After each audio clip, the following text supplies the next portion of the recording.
So we're going to go right into public hearing item number 1, the conditional use permit for a commercial kennel license for Diane Binder. Do we have an applicant here? Okay, we have no applicant. I know we have somebody who would like to testify for the proposal. So as a council, or as a commission, do we want to take testimony and just use the packet for her side, or do you guys want to do something different? We have a person here. If we've got somebody here who wants, or if we've got somebody here who wants to testify, it's fair to them that they made the effort. If the applicant didn't, that's not. Okay, so let's hear from Parker then. Parker. Thank you, Madam Chair and Commissioners. The action requested from you tonight is the approval or denial of a conditional use permit for a non-commercial kennel license for up to 7 dogs at 612 9th Avenue North. The lot is 0.16 acres. It is surrounded by single-family homes with the Tom Scott car lot to the southeast. In our chart of uses, this would fall under a non-commercial kennel license, which is allowed in the RS zone with a conditional use permit. I won't cover the conclusions of law. That's in your staff report correspondence. Only comment we received from the building department was for Title IV. One comment was received from the public stating they're opposed to the request because it will generate an excessive amount of barking and an odor that would prevent the use of neighboring yards. In regards to the public interest, generally, an increase in the number of dogs can correlate to the increase of the chances of creating a nuisance. There's no open cases with code compliance. The conditions of approval are those listed in the staff report, as well as any that you would wish to add, and there is a potential motion for you, and I will stand for any questions. And she has the dogs at her house presently, correct?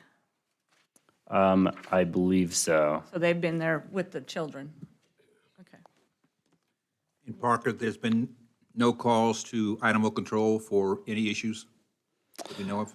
Not that I'm aware of. Thank you. Okay.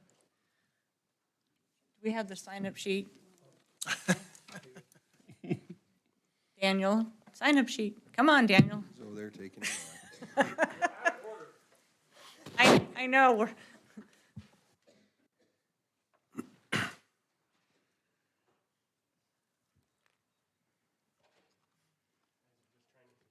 I know, keeping you on your toes.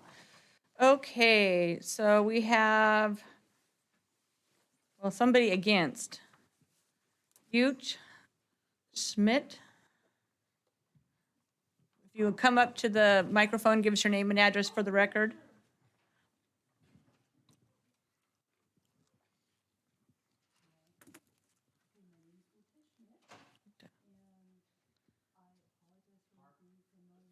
Not turned on. Hold on, we got to fix Okay. your micro. How's that? There we go. Now Okay. start over again. My name is Ute Schmidt.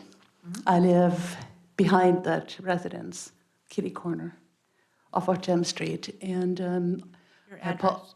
I apologize for not being familiar with this process. Okay. I wrote down that I was against it Uh-huh. because I have zero information about Okay. it. If it is true that the dogs are currently in the residence, then I have nothing against it because there's zero barking and no odor. Okay. Could you give us your address for the record, please? 504 West, Culberstone Place. Thank you. You're welcome. All righty.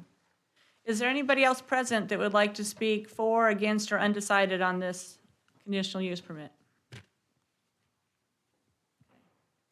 Would entertain a motion to close public hearing. So moved. Second. Okay, it's been moved and seconded to close public hearing. All those in favor? Aye. Any opposed? Okay, public hearing is closed.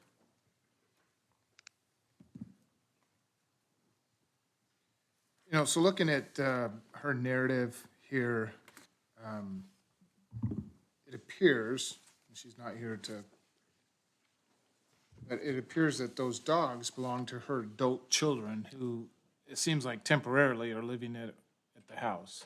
And then when those adult children move out, those dogs will go also. And she'll just have her too. So there'll just be two. So it looks like this is a temporary, in every sense of the word, I guess, situation. At least that's what I gather. And she works nights, and that's why she is not here, but we were hoping a representative of her household would come, but obviously not. Yeah, and I was gonna ask the applicant about the dogs. Like, are they inside during the day, or has there been any excessive noise? And, Sounds like the neighbors. yeah, neighbors are, I would only say that if it's approved, that as the number of dogs go down, they can't bring them back to 7. They have to, as the kids move out and take the dogs, they gotta, yeah, so that was what I was gonna ask too, is if this conditional use permit is granted and those adult children take those dogs, move out, does that CUP go away? Is it still there as long as this applicant lives in that home? And so can more dogs come back into the home under the CUP? Madam Chair and Commissioners, we can add that condition where as the number of dogs decreases, the amount allowed under the conditional use permit can be decreased. As far as the conditional use permit, it's generally there for the amount of time that that person is there. But we can change that with the conditions. So if the current circumstances change, then, Is there somebody? somebody's on. This is Diane. I'm on the phone. Oh, I didn't awesome, know- Diane. I have no idea what I'm doing. So do we need to open up public hearing again? Okay, somebody make a motion. Make a motion to open public hearing again. second, that. Okay, it's been moved and seconded to open public hearing again. All in favor? Aye. Aye. Oh, Ron, okay. All right, well, Diane, what we normally do is we have the applicant tell us what you're trying to do and then just be available to answer questions. So can you just give us a little Okay. explanation of what you got going on? Well, I have there's 5 adults living in my home. We originally had 2 dogs, and then when my husband passed away, we all went out and got new dogs. So now, and they're all like tiny little in-house dogs, basically. So it's like my youngest is going to he's got 1 more year of college, and he'll be moving out. And it's just one by one. And then eventually it'll just be me living at home. But so, I mean, I'm not sure exactly how long, but we don't want to have to give up our dogs. Right, and you have how many at home right now? Altogether, there are 7. Okay. And they've been in the house for how long with you? Let's see, 2019 was when we started. We got like Okay, so 3 they, new ones, and then last year we got 2 more. So okay, so they've been in there a Yeah. significant amount of time, okay. yes. Anybody else have any questions for the applicant? Okay, Diane, I think that answers our questions unless somebody else has I something. had a quick question. This is Ron. Okay, Ron. So, Ms. Binder, if we condition this conditional use permit to where when the dogs eventually leave with your adult children, you won't, if we put a condition on it that you can't go back up to 7 dogs, is that okay with you? Oh no, yeah. There's there's not going to be any more. No. We've had all the males fixed. That was very expensive, but yeah. Okay, thank you. All right. You have to see if anybody else wants to speak now in public hearing. Is there anybody that would like to testify for this CUP? Motion to close public hearing. Second again. Okay, moved and seconded to close public hearing. All those in favor? Aye. Any opposed? Okay, I kind of think if they've had this many dogs for a while, I don't necessarily think there's a reason to. Yeah, just put that stipulation, once they're gone, don't come back. yeah. Well, do we even need to do that, though? Are you talking about the kids or are you talking about the dog? Maybe we should ask her. Kids always come back. Kids always come back. Yeah. I mean, I guess if it hasn't been a problem to this point, I don't know that there's any real reason to put any stipulations or anything on it. Yeah, and CUP is, if there's any complaints from neighbors at that time, they bring dogs. They can revoke the There's always CUP. that avenue that they can use to complain. Okay. I agree. Madam Chair, I will go ahead and make the motion that we approve this conditional use permit for a commercial kennel license for up to 7 dogs in an RS6 zoning district at 612 9th Avenue North for Diane Binder with all conditions of staff. I'll second. Okay, it's been moved and seconded to approve the CUP. All those in favor? Aye. Any opposed? Okay, Diane, I'm going to read this statement to you. This CUP will become effective 15 calendar days from the date of this hearing unless an appeal has been filed with the Planning and Zoning Department with the appropriate fee. No action should be taken on the CUP until the appeal period has concluded. The applicant must confirm with Planning and Zoning staff there have been no appeals. So that's it. So you just got to double check with Planning and Zoning in 15 days. Okay, so I just call them and. Yep. Okay. All right, thank you, Diane. All right, thank you. Okay. Action item number 2. We have an applicant. No one signed up for that. Hi. For the record, Kent Brown, 3161 East Springwood, Meridian, Idaho. Representing the Adler Industries. They have this little tiny piece of property that they own everything around it and plan on doing light industrial as they have throughout the valley, and just annexation is just a part of the process for this. Okay. Kent, will they be using the property, the house for an office, or will that be No, with they will not. everything will be outside, more or less? Yes. Okay. The house will come down, Oh, the house is coming down. yeah, at whatever time that they move forward with the, they're planning on putting some stuff in pretty soon.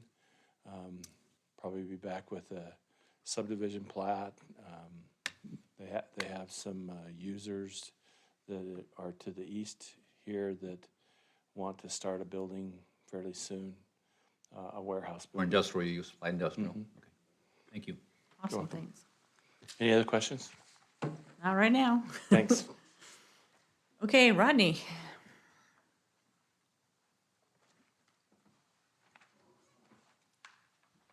All right, Madam Chair and Commissioners, as you've heard already, this is just to kind of complete a industrial development and annex in a property that was excluded from a previous annexation along Midland Boulevard, excuse me, at 17530 Midland Boulevard.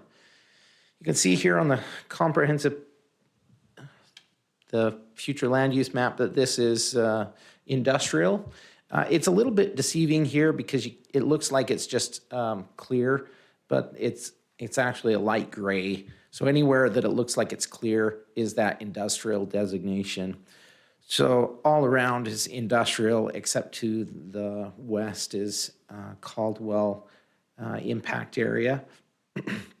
And it's currently zoned ag in that area. The existing land use, you've already discussed this. You can see there the little break in the IL designation just for that one individual property. So this would just be bringing in that last property to make all of this IL or light industrial. So the city currently has no utility main lines in this area, and the nearest city utilities are as follows. Domestic water, 12-inch main at Midland and Cherry. 10 lane is approximately 1,300 feet north of Cherry, and Northside Boulevard approximately 1,000 feet north of Ustick Road.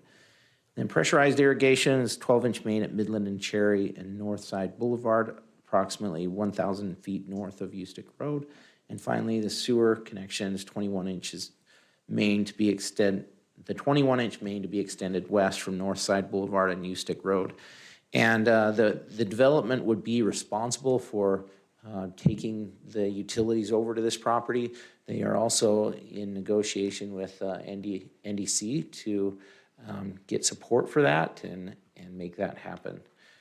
You can see an aerial view of that property there. Again, the house would come down. It would be a part of a larger industrial project. So applicable regulations for annexation needs to be contiguous. It is contiguous. The conclusions of law for the zoning are stated here and in your packet. Schedule of uses in the IL zone. I provided a list of uses in your packet, and be happy to walk through those if you have any questions about the types of uses allowed.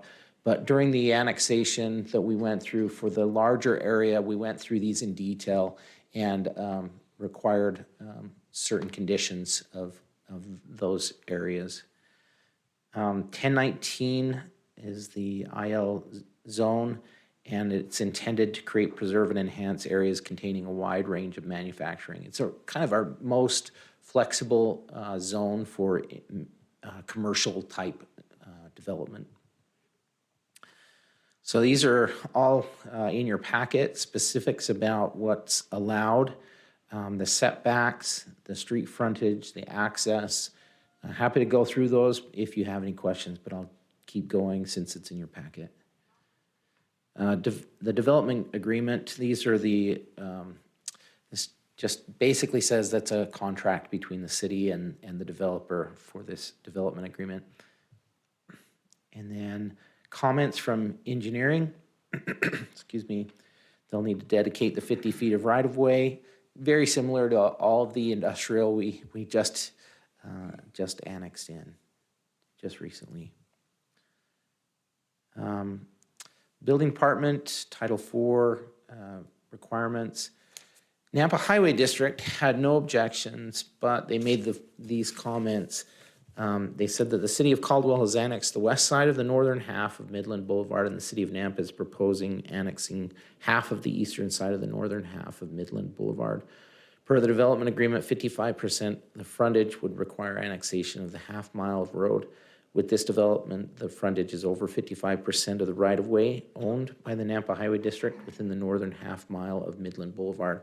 Essentially what this is saying is that the city needs to start taking responsibility for maintenance of that roadway when it's all annexed.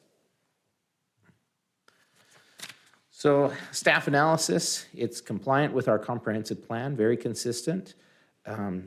Land uses, undeveloped properties in the area primarily. Fiscal impact, we found that this would be beneficial, that the taxes accrued from this property would help to serve the property. And so no concerns there. Transportation, this is a pretty small parcel of part of a bigger project and don't really have any concerns there either. So I've listed the conditions of approval on the screen and in your packet, and here are a couple of potential motions for your consideration. Randy, do you have any idea how long ago was all that other land annexed in as light industrial? I'm just curious as to why this little chunk was left out. Yeah, I guess I would direct your comment to the you applicant, would. but it was, it was back in 2019. It was a kind of a joint effort with economic development and planning and the developers of that area to service some industrial in the area. And we can ask the applicant during public hearing. Any other questions for Mr. Ashby? Okay, this open public hearing. I have a sign-up sheet with nobody on it, but is there anybody present that would like to speak for, against, or undecided on this? Okay.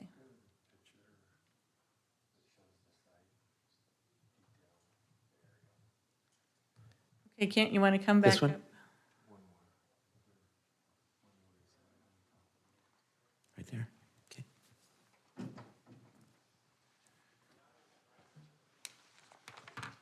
For the wanna- record, Kent Brown, 3161 East Springwood, Meridian. What's kind of interesting as you look at this little tiny site, the reason that they didn't annex it is that they didn't own it. They just barely closed on that portion of it. But it also has to do, I mean, I think they would have made the closure happen sooner, but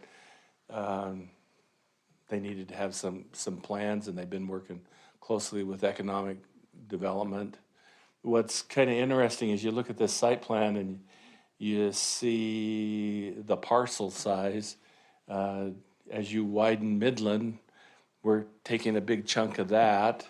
And if you look to the south there, you can see that line on the left-hand side of Midland.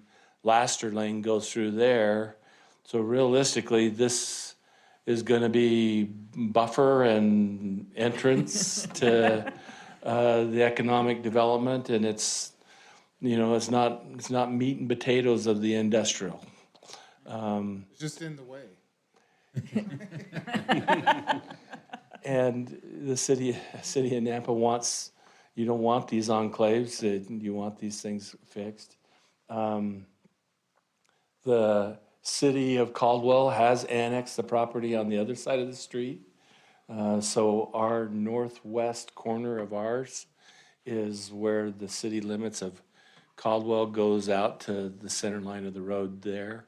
That development has a grocery store on the corner of Eustic and Midland, apartments and multifamily. It's called Adam Ridge. And then Laster Lane coming through in that area. So anyway, Any other questions? thank you. Thanks, Kent. Motion to close public hearing. Second. It's been moved and seconded to close public hearing. All those in favor? Aye. Aye. Any opposed? Okay, public hearing's closed. Madam Chair, pretty simple. I'm going to go ahead and make the motion that we move to recommend approval for annexation and zoning to IL for 17530 Midland Boulevard. For Kent Brown representing Adler Midland LLC with all conditions. Potential Second. development agreement? Potential development agreement. Okay, it's been moved and seconded. All those in favor? Aye. Ron, are you voting? Yep, aye, yeah. Okay. Any opposed? Okay, that is approved or going to city council. Considering a no vote just for fun. Okay. Shaking things up. Okay, item number 3, development agreement modification at the Nampa Gateway Center. Do we have the applicant? Madam Chair, I'll recuse myself on this one.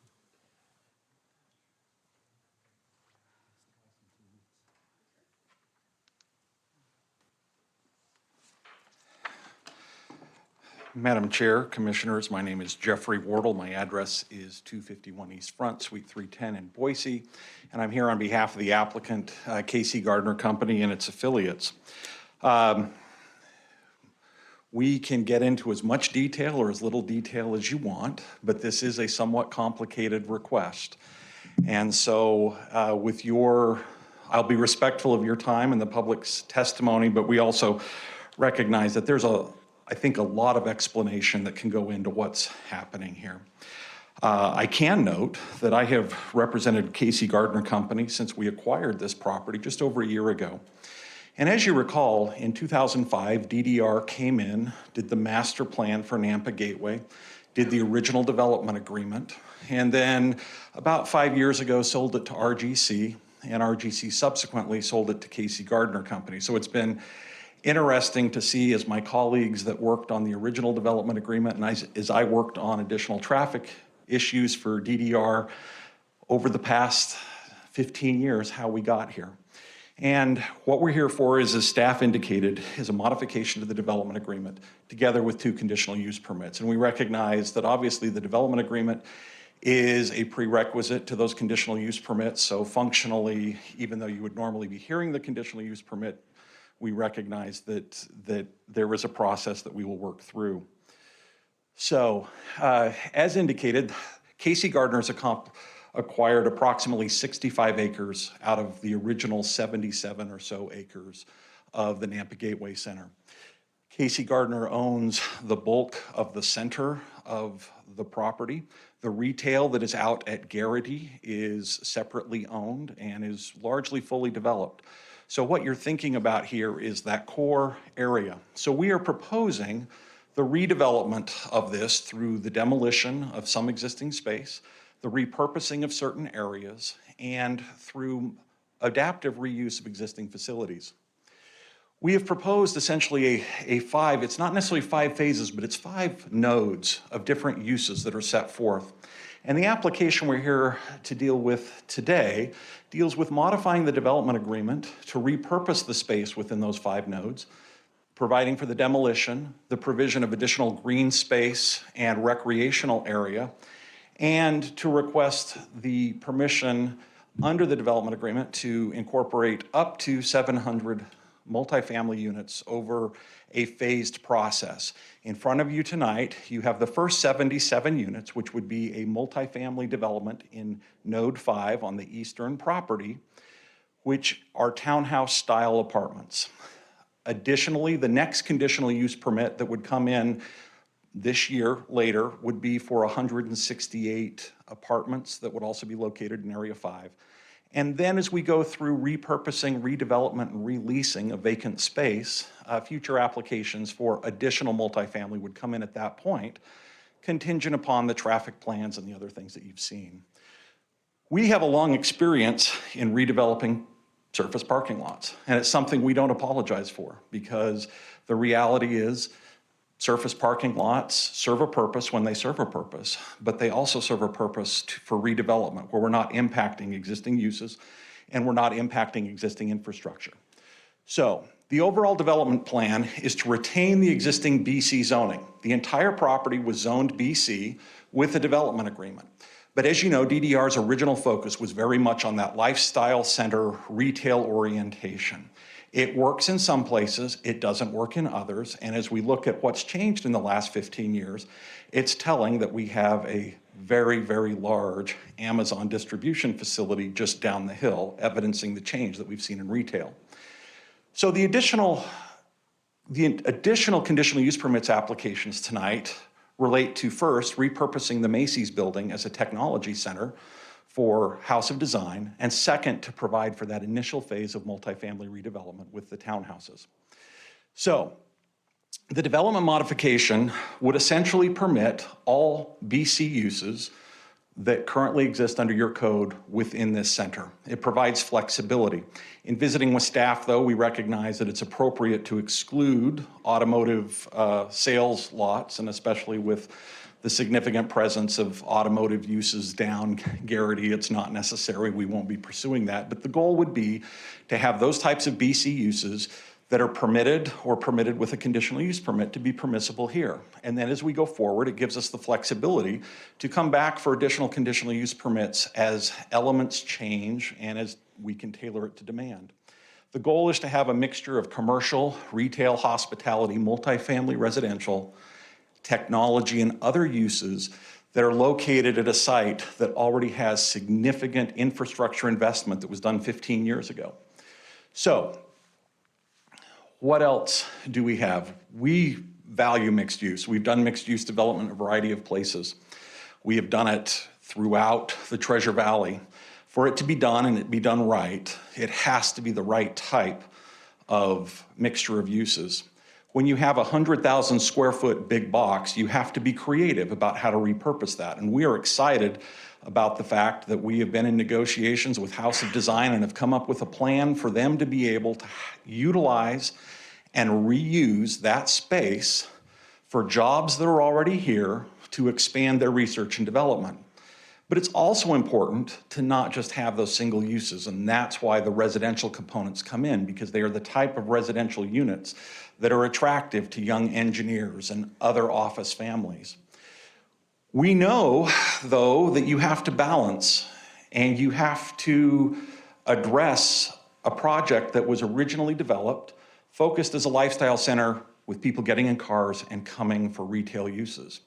So with that, we are proposing the demolition initially, the adaptive reuse of 100,000 square feet of Macy's, but the demolition of approximately 40,000 square feet of retail that would be repurposed as recreational open space to provide additional amenities to employees, to residents, to people that come and visit the site. That's what the development agreement accomplishes. So, minimal infrastructure costs and minimal city impacts due to the extent of the infrastructure that was done in the original development agreement. And that's set forth in the record. You've seen that. We've got some excerpts here that we can talk about, but let's note that DDR spent tens of millions of dollars on roadway improvements, on intersection realignment, on extension of sewer, water, and those other facilities. And as we look at that original master plan, the goal is to repurpose Nampa Gateway within the constraints of what that original infrastructure investment was by both DDR and the city of Nampa. So with the new development agreement, we believe we meet the standards, and we're going to talk now about the specific CU elements. First of all, we don't think this should be controversial at all, but we do require a conditional use permit to adaptively reuse Macy's into a research and development center for House of Design. House of Design is here to talk about it, but we're excited about the fact that we have 100,000 square feet of open retail that can be repurposed for a use that is much higher quality jobs, much higher quality opportunities for economic development, and has the ability of a Nampa business to grow, expand, and remain in Nampa. Integral to that, though, is the multifamily element. And we recognize, because we follow and we know, there's been much concern over recent multifamily applications in the city of Nampa. We've reviewed the concerns that this body had. We've reviewed the concerns that the city council had. And we don't believe that any of what we're proposing here has the fatal defects that some of those applications had. First of all, we're not seeking to rezone property.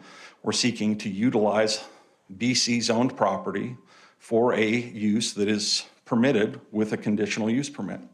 Second, recognizing the concerns of the neighbors to the east in the county on the larger lots, we think it's appropriate that those areas along the east, the 7 acres, be designed and developed in a way that provide a meaningful buffer that are attached single-family homes, but they're multifamily. They comply with your code. They'll be commonly owned, so you don't have any of the issues or concerns that we sometimes hear with townhouses being individually owned on separate lots and not being maintained and things like that, with a 35-foot buffer to the east that would be landscaped with pedestrian circulation through the entire site to provide active space. Additionally, those townhouses are 2 stories.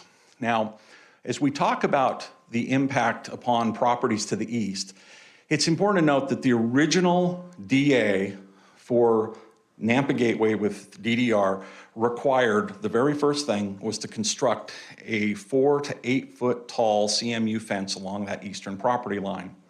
There's approximately 3 to 4 feet different in elevation between the residential properties to the east and this site. So under Nampa City Code, when you build that type of structure, your code would normally allow a 0 setback. Now, the original condition of approval provided for a 40-foot setback, contemplating that that would be an office space, that would be parking, that we wanted to have that separation. Now, DDR built that, and as you can see, it's expansive, it's extensive, and it's been there since the beginning of the project. So there is a significant difference in elevation. We have proposed 2-story townhouses in a configuration that are oriented in a way that we think protect the issues and interests and concerns of those neighbors. And we think it provides even better buffer to provide a residential use of the types of individuals who are going to work in the immediate vicinity and who are looking for larger family-oriented type units, as these are anywhere from 1,300 to 1,600 square feet in size. So these are a family-oriented product. Now, we know that there have been comments and concerns in the public, and we want to address those. First of all, we think it's appropriate to redevelop existing sites that have failed. It's something that I think I want that on my tombstone, that I never saw a parking lot that couldn't be redeveloped, because the infrastructure investment is there, and let's put it to a better use. Second, we're adaptively reusing 100,000 square feet of vacant big box and eliminating 40,000 square feet of existing retail and replacing it with green space. So the infrastructure is in place. This is an appropriate type of rezoning, and it shouldn't be in a greenfield. Second, this is not a zoning change. We aren't changing what the use has been. We're merely changing the development agreement to provide a broader scope of uses, the very uses that the City of Nampa permits within the BC with the caveats we identified.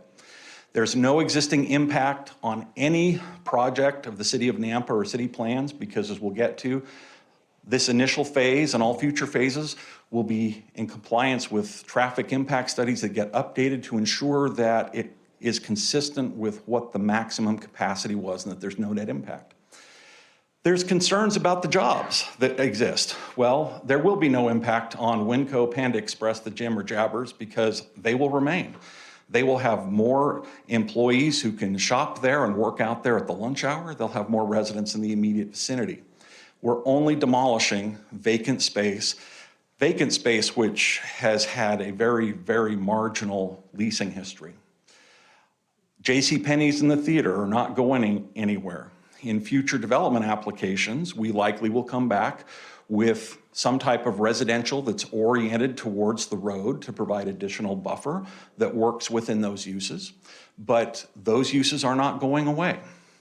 The ultimate goal is to have a variety of housing types that are accessible to the jobs that are in the immediate vicinity. And you have letters in your packet from some of those employers. CWI, Amazon, St. Al's are all users in the immediate vicinity who are finding it difficult for some of their critical workers, even Winco, to be able to find reasonable close residential dwellings close to their employment. Additionally, with respect to the roads, there will be no net increase in traffic. And our traffic engineer from Kittleson is here and can address that in more detail if you require.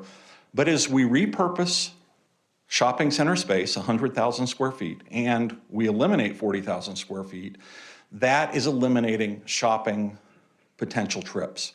And shopping centers have a much higher level of PM peak hour trip than residential or office because of the timing. So the redevelopment plan will have no net increase in PM peak hour trips. The original DA required significant roadway contributions by DDR. Road improvements were constructed pursuant to that in 2005 and 2007. Additionally, DDR was required to give up certain additional access rights that were given up as part of the widening of Garrity and some of those other things to improve the traffic circulation. Those original additional dedications were given as well. Additionally, the initial project elements are scaled to reduce trip generation. Now, this chart, and Sonia can address it if we need to, but with the 77 townhouse units and the repurposing of the Macy's building and the elimination of 40,000 square feet, there will actually be a net decrease in the amount of trips generated in the PM peak hour. We think it's appropriate, and that's what will drive our redevelopment plans as we go forward. We will evaluate at each stage. Where are we? What is the trip generation? We're in agreement with staff's recommendation for additional trip evaluations in the future. We think that this is the correct location, size, and design for this type of use and this redevelopment, and that it provides essential services. Now, we recognize that this is an issue for council, and we'll sort through it. But there are two conditions that remain from the original development agreement that we don't necessarily think are appropriate with the types of redesign that we're bringing to you tonight in conjunction with these conditional use permits. And so we're just trying to refine the language. The first was, In the original DA contemplating that 7.5 acres on the east to be utilized for office or retail provides for a 40-foot setback. We propose that that condition be modified so that the minimum setback for all residential structures and parking areas along the eastern property line of the site shall be 30 feet with common landscape buffer and walking path to provide pedestrian circulation. Those could be combined in the conjunctive or disjunctive if that was the best way to deal with it at council. The next one is just number 12. There was a condition that no storage will exist behind the buildings. Little ambiguous, and we know that as we come back with design review, we don't want to have any confusion with House of Design because they will have an outdoor delivery and assembly yard. It will be enclosed, it will be secured. So we just want clarification that those types of storage facilities are permitted so long as they're enclosed or screened from view. But again, we recognize that that probably is something for us to discuss with council, but wanted to breach that issue with you. So with that, we are appreciative of the effort your staff has done. We've been working with them for nearly a year on what a redevelopment would look like for this area to get their vision of how, as we enter the next 15 years of development with Nampa Gateway, how we can do it better, how we can overcome some of the limitations. And with that, we believe that this is a broader and better vision for Nampa Gateway, that it works with what the city of Nampa's comprehensive plan provides for, it works with your ordinance, and it intends to take an existing asset of the community, improve it, and make it much more vibrant. So thank you for your time. Thank you. Can you go back to the best rendering you have of what it looks like now? I will go back to the clearest one of what it looks like now. Okay, you said some of those buildings are going to be demolished. The upper right-hand side, So- that's where the old Macy's is, that's going to stay there. Sure, is the red dot the laser? Yeah, but it doesn't show up.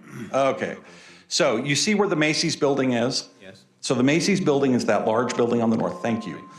So the 40,000 square feet we initially proposed to demolish and remodel would be the northern wings of those two buildings right there and replace that with approximately 1 acre of park space. You say wings, it looks, I got a glare of the lights. Oh. Hard for me to see. Is this, can you see it better over here? Yes, actually, I can, thank you. He's in a cage. What part of the upper part is going to be removed? So do you see the cursor moving around? Yes, I do. Okay, that's the 40,000 square feet that would be removed in this initial development phase, redevelopment And what will phase. be going in its place? That would be a park and additional recreational amenities. Okay, and how many employees will this other building at the north end there, how many employees will they have working there, do you know? I believe it's somewhere in the vicinity of 200, but House of Design is here and they can talk about Okay. their specific use when public testimony comes up. And the area where the townhouses are going to go now, you mentioned 15 years ago. What was going to be there? What was the original purpose of that land? So that there is a 7 3/4 acre parcel that's on the east side there. On the movie theater. Behind the movie theater, exactly. It's there to the east. That was contemplated for either office or retail. Okay. There had homes. never, to the best of my knowledge and reviewing all the development agreements and other stuff, nobody had ever really gotten specific about what that use would be because there still was additional space up towards the interstate. Well, a number of years ago, maybe 5, I'm not sure, there was another proposal to put townhouses in there at that time. Are you familiar with that? Vaguely, that RGC had evaluated that. Okay, and whatever happened to that, do you know? RGC owned the property for about 4 or 5 years and decided to put it on the market. So they had sold property to Winco. They were looking at repurposing it, but I think they just made the determination that it just was kind of far outside of their portfolio to repurpose it. So once they sold to Winco, they initiated the marketing of the rest of the project. Initiated the what? The marketing of the rest of the property. You said marking up. Oh. Okay. So just those two wings are going to be removed, the rest of the buildings are going to remain in place? Correct. And in this, really, in kind of this first two phase of development. What parking area are we talking about being repurposed that you? Well, we'll be repurposing a portion of the parking area to the east of Macy's with a future conditional use permit application for some residential up there. Okay. So immediately to the east of Macy's and north of the theater, some of that parking field will be repurposed for that purpose. Where are the employees going to park, those 200 employees that you're going to, where are they going to be parking? Well, House of Design is going to take essentially everything that you see up there with the parking on both sides of Macy's. Okay. And the reality is that that is significantly overparked. Yeah, That there are 400 to 500 Even parking those in stalls. Macy's are never even halfway filled Yep. up. Yeah. Okay, all right, thank Okay. you. All right, thank you. So half of the parking lot to the west of Macy's, half of that parking lot is Macy's, the other half is the gym. Or not the gym, but the bouncy thing. Yeah, so that parcel was split off and they acquired, and they have approximately 40 parking stalls on their parcel. And there is, you know, as we look at that and we allocate that, the other thing too is that as we have contemplated parking, you have to have places for people to park. We know that. So it's the goal of first ensuring that we have adequate parking for the uses that are there. Second, making sure that we have adequate parking for the uses that aren't being affected. And then third, making sure that uses are compatible with future parking.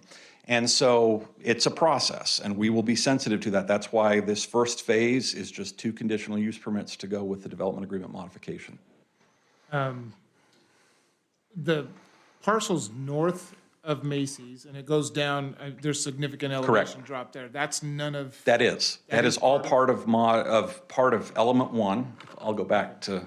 I didn't see that in the node outline, and maybe I missed it. So as you look at number 1, we own all of the property that's south of the road and immediately north of Macy's, and then 1 additional parcel across the road. And to provide some background, part of the reason that Gardner Company became involved here is we actually purchased property from RGC to build Idaho Digestive Health Facility for them up there on the northern side, and that began us talking with other users. So there was a hotel parcel that had been purchased that we had acquired as well and assembled that. So we have everything except for I'm drawing a blank. It's not Circus Tricks anymore. It's The bouncy thing. yeah, Defy. There it is. So within the road, we have everything except the parcel that Defy acquired. Okay. And on those north parcels, what is the plan for those? Multifamily, No, those north parcels, as we look at this and think about this. could be any kind of development in it. Well, no, I'll go back to the chart. So node 1 contemplates that that's office hospitality technology. That because of that difference in grade elevation, it doesn't function with the rest of the center. So we think that that's an appropriate location for other office and commercial type uses. The hotel parcel had been on that eastern edge. We think that a hospitality use that is more oriented towards the interstate, either on the western portion of that, north of Defy, or west of it's not Brunel anymore, Point S, yeah. that's a better place for a hospitality motel use. We think there is need there. So node 1 has no residential on it just because of that topographic disconnect. Node 5 is where the first phases of residential will go. And then as we evaluate the repurposing of the center and what the parking lot demands are, I mean, we're in this for the long haul. And so we are asking as part of this development agreement modification for the ability to build up to 700 multifamily residential units in the entire project, but that will be phased over time, subject to additional conditional use permits as we deal with repurposing. As you know, JCPenney's was in bankruptcy. That property was retained by JCPenney's pursuant to their lease. Edwards and Regal Cinemas was on the verge of bankruptcy until an infusion of cash. And so those are both big box retailers that we value, that we're willing to work with, that we will continue to work with, but we want the flexibility going forward that if in fact they were to abandon those sites at some point in the future, that we would have the ability to address that and not have a dark center. Be stuck in there. Okay, so the wings that are gonna be demolished, I think Italianesque is in one of those. Obviously, anybody that's there, we are accommodating. We're not, Between you Yep. and whoever's there. So- Yep. But the park open space that's going in there, is that gonna be for public use? Like anybody in the city can come down and use that? Is that gonna be strictly for residents, or is there gonna, I mean, what's that? I mean, we what that- contemplate, we recognize because of the concerns of House Bill 389 and some of the other fiscal impacts, it's not my belief that that's going to be dedicated and turned over to the city.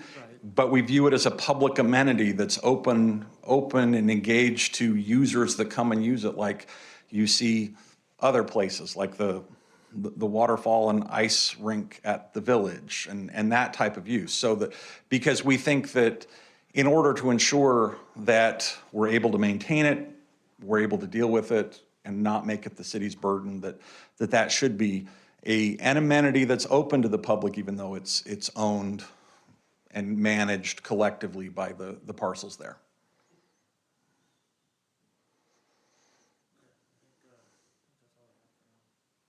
Thank you. All right, Christie.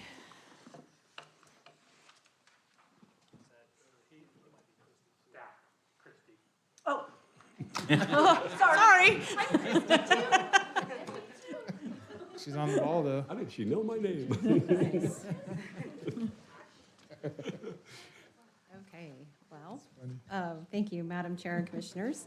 As stated, the action requested from you this evening is for recommendation of approval and denial to City Council for a development agreement modification of the development agreement that is attached to Ordinance 3499, for a conditional use permit to allow for manufacturing, compounding, processing, assembling, packaging, treatment, or fabrication of materials or goods, and a conditional use permit to allow multiple family residential apartments in a townhouse-style development. This is all located at the Nampa Gateway Center on Stam, Happy Valley Road, and Garrity Boulevard. This property was annexed in October of 2005 with a development agreement that outlined a concept plan, design guidelines, and a list of allowable and prohibited uses. The properties affected by this request are surrounded by BC-zoned properties on the north and west, and by Canyon County residential properties on the south and east. Utility and emergency services are available to the property.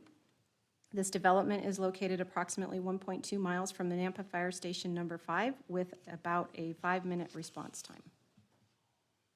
So the applicable regulations for a development agreement, as you know, a development agreement is technically a contract between the city, so there aren't any clear criteria for findings, but we do have code language to guide you in your decision.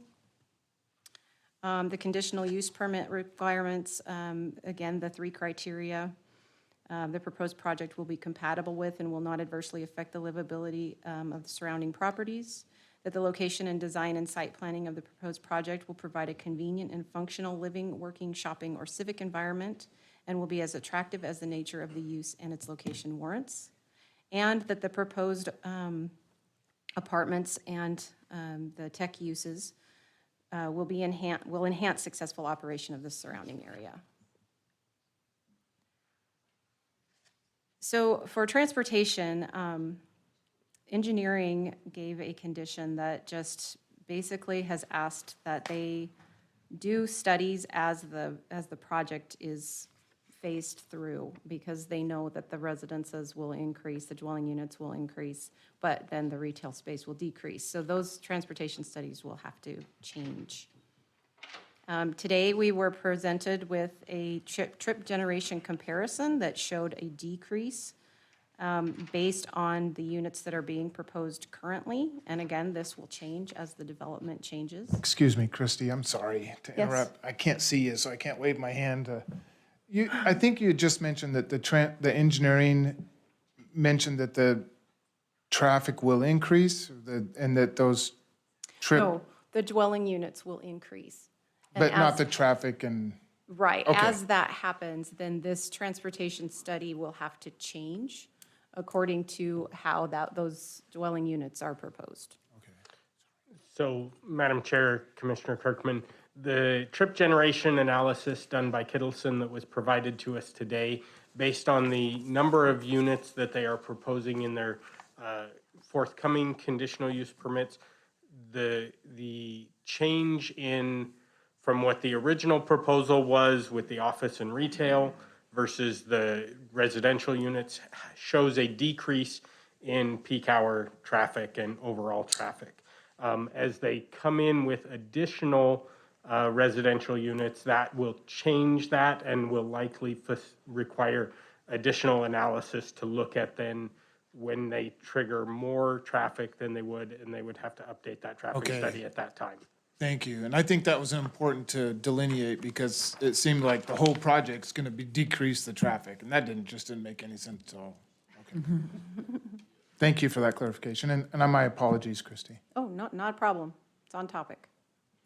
So you guys already talked about the phasing with the applicant, or with the various areas and what they will be used for. So as far as correspondence goes, we did receive some public input with concerns about traffic, congestion, high-rise apartments, low-income housing, not being compatible with the acre properties that are in the area, light and noise pollution, dropping in home values, and building easements. The Virginia Hills subdivision and Autumn Wind subdivision are both in Canyon County jurisdiction. They are not inside the city limits. We received support letters from the Chamber of Commerce, the Nampa School District, St. Alphonsus Medical Center, CWI, and WinCo. We received the standard comments from Building Department in regards to Title IV building requirements, from the Fire Department, the Police Department, and from the Engineering Division. So in the area, this property, there is a mix of uses already along Garrity and Stam. There's high-density residential to the east and to the south. The property itself is Zone BC, and they're not proposing to change it, as they stated. The future land use designation is community mixed use, so providing all of the various different uses that they've indicated does meet our comprehensive plan. So in the development agreement modification, when they submit the new development agreement, they will be required to submit a new legal description, a new concept plan layout that shows those 5 areas that you saw earlier, and a new list of approved or conditionally approved uses that follow the guidance in Nampa City Code 1032, with the exception of the auto dealerships. And that will be part of your motion at the end to remove that. So there are a number of conditions listed in Exhibit E in the original development agreement. We did move a lot of those over into these conditions of approval, although some of them have already been satisfied, so we removed those automatically. And then, as he noted, he would like to discuss changing number 3 and number 12 just slightly. So moving on to the request for the CUP 251 for the tech and research and development and the manufacturing. The company, House of Design, has contracted to move to this location upon approval of the CUP. The House of Design proposes a facility that will accommodate technology, research and development, including testing and processing of technology componentry. This use can be described for Nampa City Code purposes as manufacturing, assembly, or packaging of products from previously prepared materials. So according to 1032, that definition does require a conditional use permit in the BC zone. The previous development agreement actually prohibits manufacturing, assembly, or packaging of products. So the schedule of uses that they're proposing with the development agreement will need to be approved to be able to make this CUP eligible. And the second CUP is the multifamily project, which he described in depth. I don't have a lot to add to that aside from that it is a requirement of 1032 for multifamily dwellings to get a conditional use permit in a BC zone. The development agreement that's in place right now does not really address multifamily as allowed or prohibited, so we just follow our standard code requirements for that part.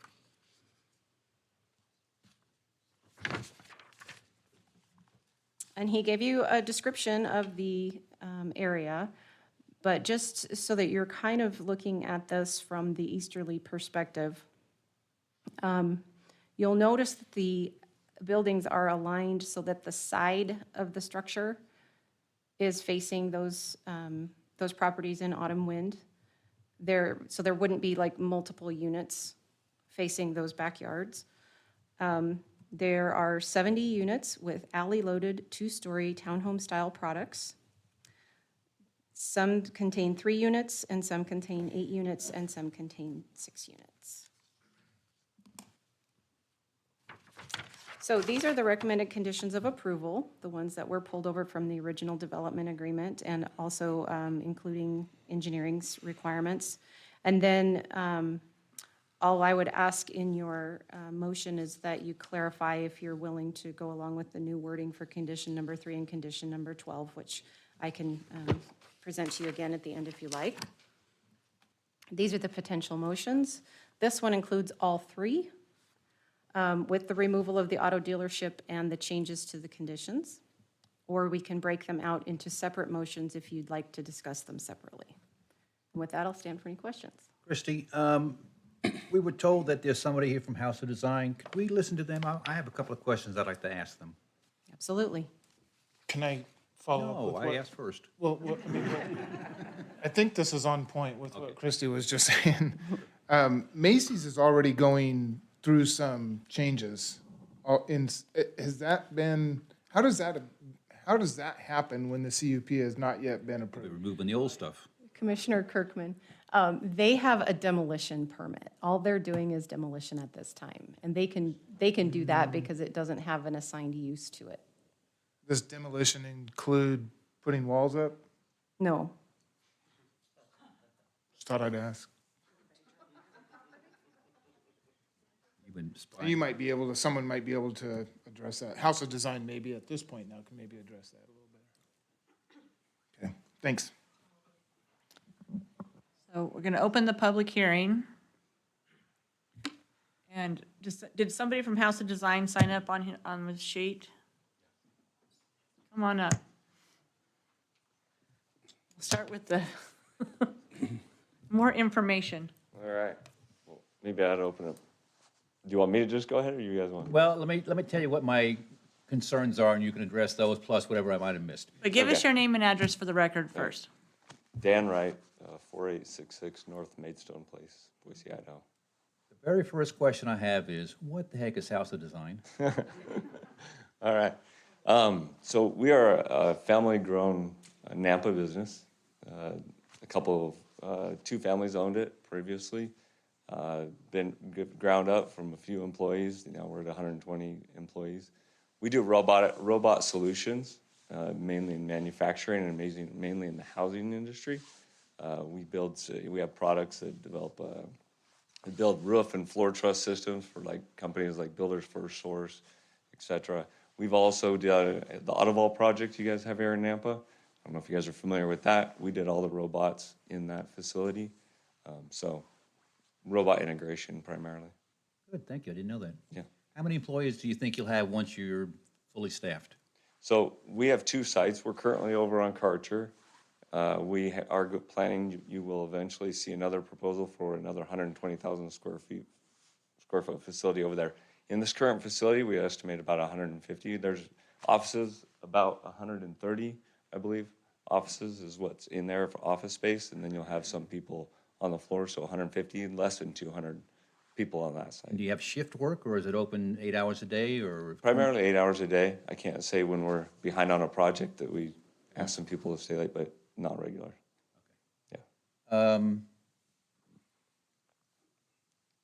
about noise? I mean, that type of manufacturing, there's no, No, because, and this is our technology center, so I just want to be clear on the manufacturing, right, versus manufacturing will be on our Karcher facility where you'd have more fabrication. Here, it's parts brought in and assembled, and we'll actually be our technology center where we'll have customers come, where we'll have our products, which are very large systems, sitting on the floor. Customers can come view them, et cetera, and we will continue to develop.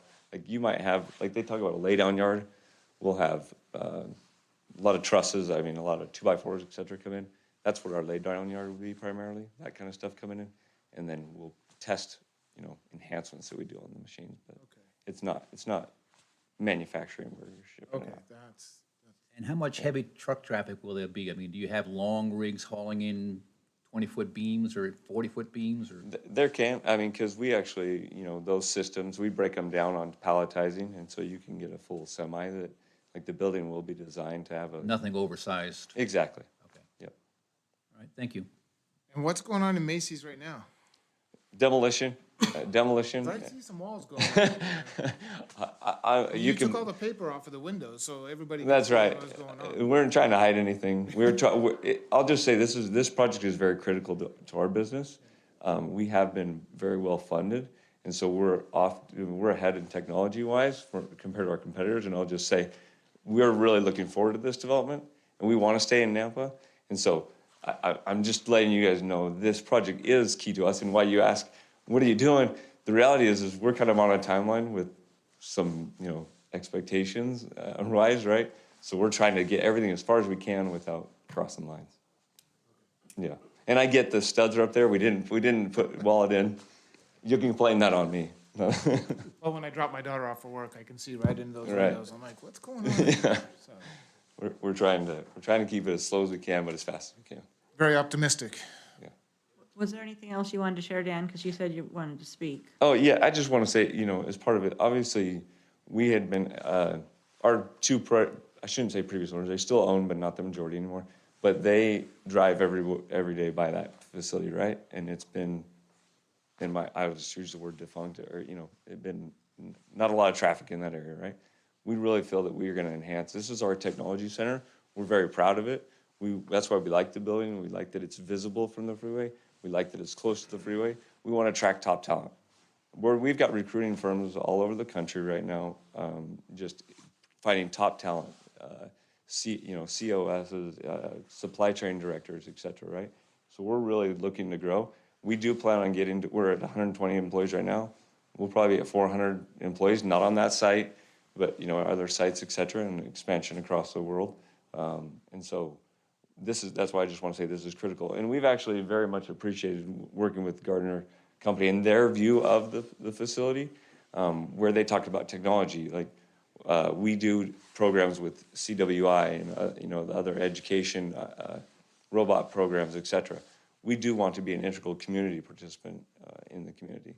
I just want to say the housing actually for us is attractive for our employees because we can get top talent that can live. You could technically live right there, work, go to the movies, and Italianesque, by the way. I'll tell you what, we've got our specialty on the menu now because we go there about every day and we're not even in the building. The point is we look forward to that. We feel like we can revitalize a lot of the businesses around there. They can walk to Winco. There's a hospital. We believe that center, while we're over at the Karcher facility, well, you know, we enjoy being over there. It's not the same as the presence that facility has. Let me just see if I had any other notes. Yeah, live, work, expansion.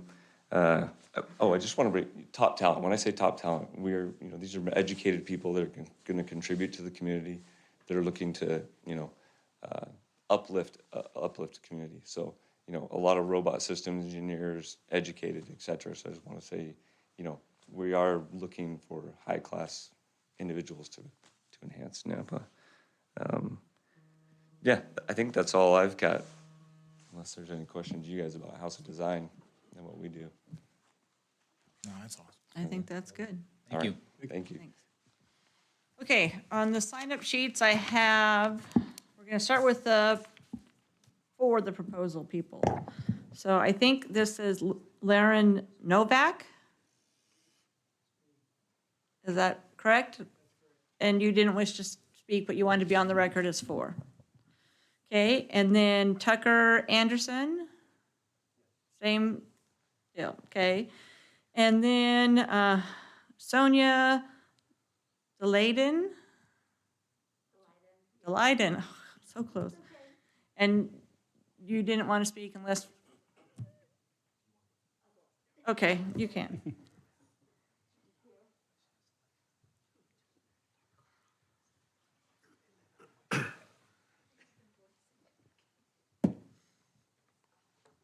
Hi, good evening, Commissioners. I'm Sonia Delighted with Kittleson and Associates. I'm the transportation engineer who prepared the reports that were referred to. I'll just reiterate concurrence with what was presented by Mr. Wordle, also presented by city engineering staff. So I'm here to answer any transportation-related questions if there are any, but if they're not, I can sit down and let other people speak. We might have that at the end of public testimony. Okay, thank you. Thank you.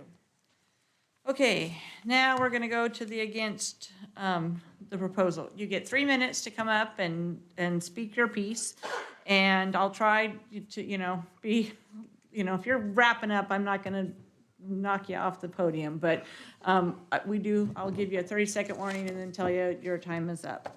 So the first person on here, it's Franco and Chris, and I cannot pronounce the last name. What? What's the address?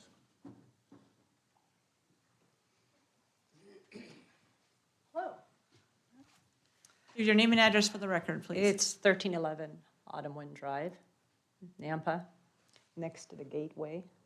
And your name? Christine Gelsomino. Gelsomino, okay. Gelsomino. Got it. I can see it on here, but I couldn't pronounce it. I'm sorry. It's okay, no problem.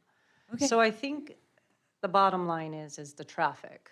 The traffic is going to be horrendous. We already have the new townhouses that are on the corner that's going up. We have apartments that are in the corner.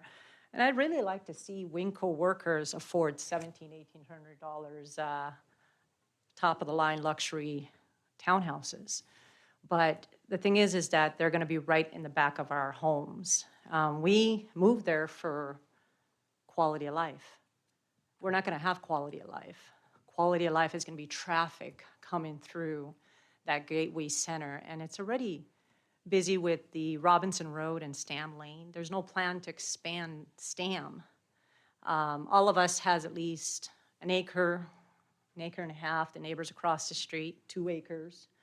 I work at the hospital in Boise, on and off, and I had a different schedule last week and went from 6, 7 o'clock, 8 o'clock, and it didn't matter what time I was leaving my neighborhood right at that point. The bus comes up, picks up the kids. It's a very dangerous street right now to get out of, and because of all the traffic coming off Robinson to Stam from Amazon, whatever workers are up there that live across the street from Winco, and then the townhouses that are across the street, already it's stacked up. And it's going to be horrendous for traffic coming through that gateway to get to work. We moved out there because that was the reason to move out there, because you have the gateway, the movie theater, and the gym, the situation with Yoga 6, all of those things, because those are businesses out there that we'd like to support. We're not disagreeing with having businesses out there, an office backed out there. The thing is money speaks. It's their pockets that they care about. They don't care about the quality of life that people live out there, and they're gonna struggle to fight traffic and the safety that matters. That's a 2-way lane traffic, and we own property out there that are big lots for the reason that we didn't want to live on top of our neighbors. So, as much as we as the constituents fight to have that situation taken care of, it is quality of life. It comes down to quality of life. And none of these guys would live back there if they know this is good. They would be fighting the same fight. So that's my argument on the situation. Okay. And it didn't matter if engineering or anybody else did traffic. You live back there and it's going to get even worse, because you time it and you go to work and it's the same situation. And ever since Amazon moved in, it's been crazy. I'm surprised that there's not been accidents on Robinson and Stam on that front road. It takes me about probably a good 20 minutes to get from Autumn Wind to make a right onto Stam towards Winco, which is Happy Valley Road, to get to that light. And that's with that traffic coming in from Robinson Road. So. Okay. All right, thank you. Okay. Mark Barrows? And you don't want to speak? Okay, and Barb, same thing? Okay. Okay, Harvey Yoder, and you don't wish to speak? Okay. Holly Sundwall, on the record as against, okay. Christy Stewart, yay, the right Christy this time.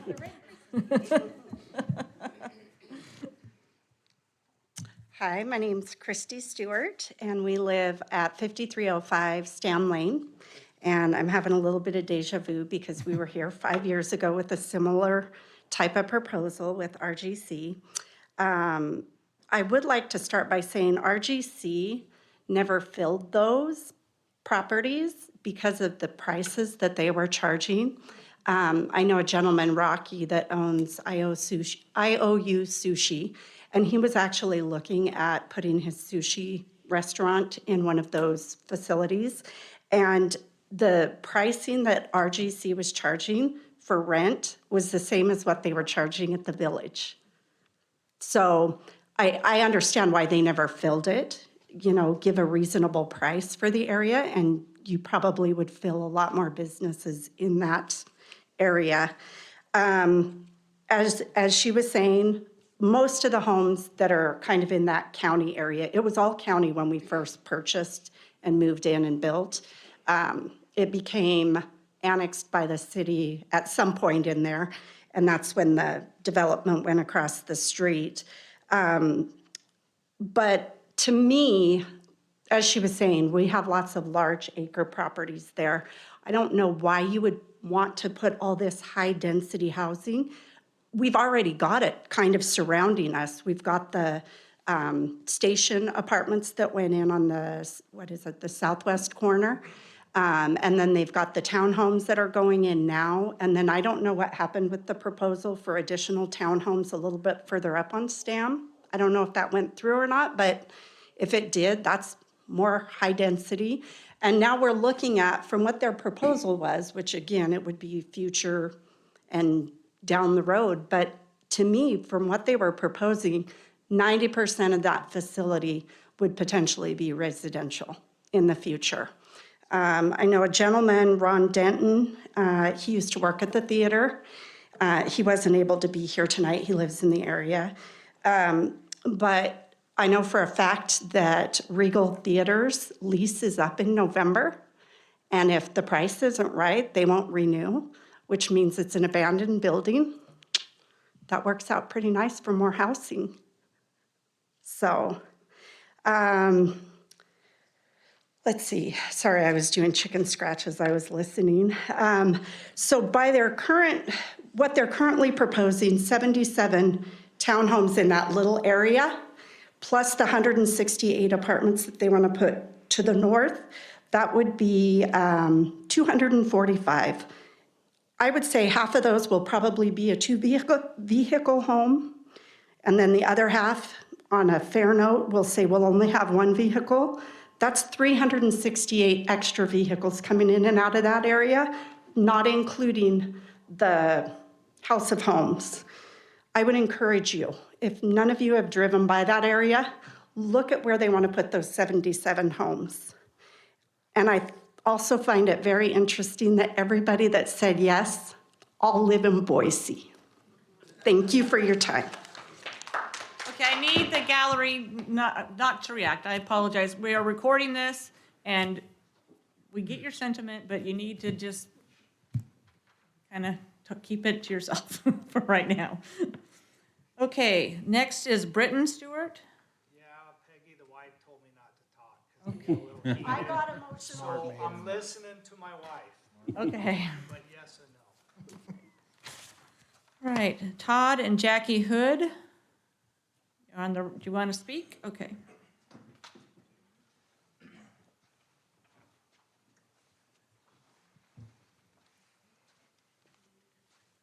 My name is Jackie Hood. I live at 1318 North Autumn Wind Drive. I would like the 40 feet to stay, not to be modified from the wall. When they put the wall in, it funneled, because of the freeway, they fixed the bridge there, it funnels all the freeway noise up to our subdivision. And so I cannot believe that all the residential proposals going in, that it would keep the noise level down. I have teenage kids, and we drive in and out, going to school. And we're going 6 or 7 times out of our subdivision a day. You put in all those apartments with families, they're going in and out and in and out, and I can't see the traffic slowing down. I'm asking you not to modify the zoning.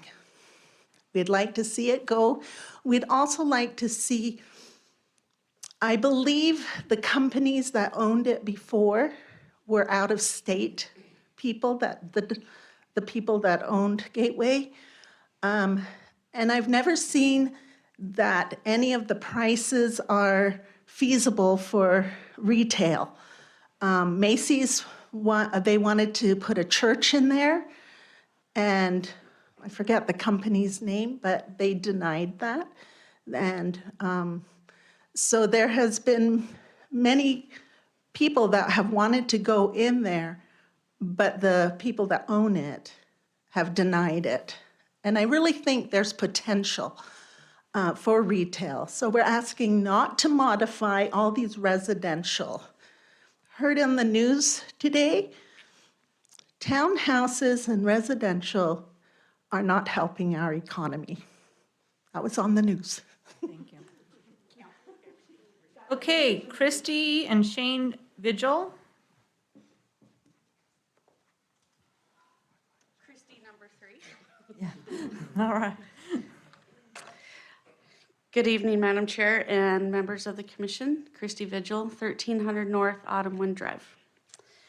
I'm here for a little bit of your history, and I can answer some of your questions and also help with some other additional testimony.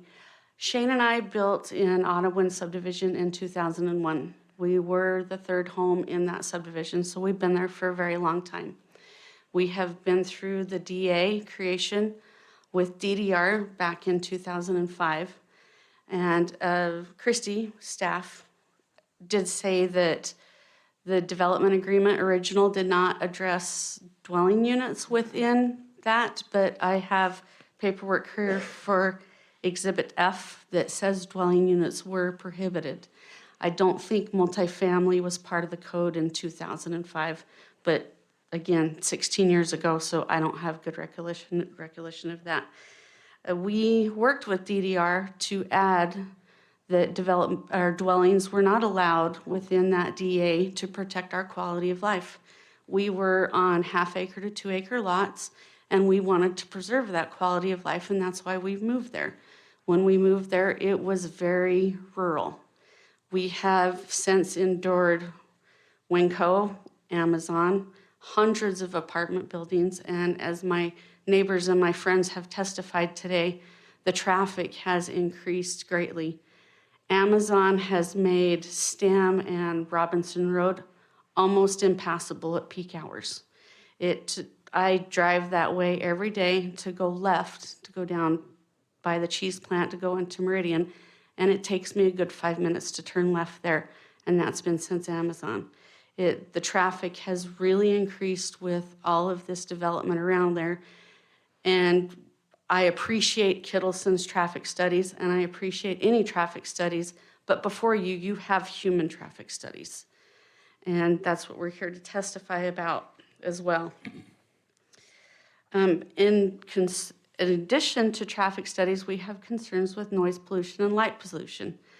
When the DA went into effect in 2005, all the lighting within that development was supposed to be reduced, and they have not ever followed that. We've called the city many times to get them to follow that. Between the car lots across the interstate and everything that's happened with the Winco and everything around us, the light pollution it's crazy. And that's it. Oh. You got 30 seconds. Well, I have concerns about the current proposal that I hope maybe you can give me some extra few seconds on. We had a neighborhood meeting with the current applicants last week, and within our neighborhood meeting, they did not present anything about up to 700 units. They only presented to us what was located next to Autumn Wind Drive. That is a big concern for me, and I'm pretty sure for the rest of my neighborhood. We did not talk about that at all. The only reason I know about that is because I read your packet today. That's the only reason I know this. Okay. And based on our quality of life and the lack of what we heard from the applicants last week, I respectfully request that you deny all 3 applicants and protect our community like the last commissions and councils have in the past. Thank you for your time. Thank you. Okay, I have one more person signed up, Kay Dyke. Don't I get 3 minutes as the other applicant? Oh, if you would like to speak, yes? I'm the Shane Vigil part of the Christie and Yeah, Shane. you Okay. You mentioned both names. I did. You don't get the full 3 minutes. I'll synopsize know my that. part. I'm Shane Vigil, 1300 North Autumn Wind Drive, Nampa, Idaho. So when this development agreement was put in place, we were instrumental about it, and it was one of the key components to try to prevent this actual application for future applications. So they were very listening to what we had to offer, and they tailored that to us. So by the current, lack of a better word, to abolish the development agreement, or gut it, if you would, to create a whole different environment, that takes away that whole part of that work that we did to ensure this. So the other half of that is traffic, as it's been hit on many times. All the multifamily all the way down Happy Valley that has been improved. The traffic study, sure, of today could have been that, but there is doors and windows getting dropped in as fast as they can frame them up all the way down that row. Houses removed all the way down the south. And so the traffic study, in my opinion, is just a drop in the bucket of what you're actually gonna see. So you turn around and gut the development agreement, put those 77 units down our side, turn around and throw in another 500 or 700 on top of businesses from manufacturing. You've essentially taken the original development agreement and thrown it in the trash can. So, but with that being said, I suggest the council to deny all 3, because you can't conceivably have one piece of this puzzle without having all 3. Thank you for your evening. Thank you. Okay, now Kay.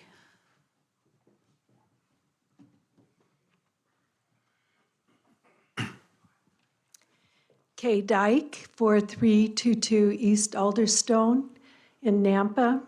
I live on the southern, south on Happy Valley, south of Greenhurst. I just want to say, affirm to what everybody else has been saying. There's apartment buildings going up on the corner of Stam. Right now, they're so close together, I think if one had a fire, they'd all go down.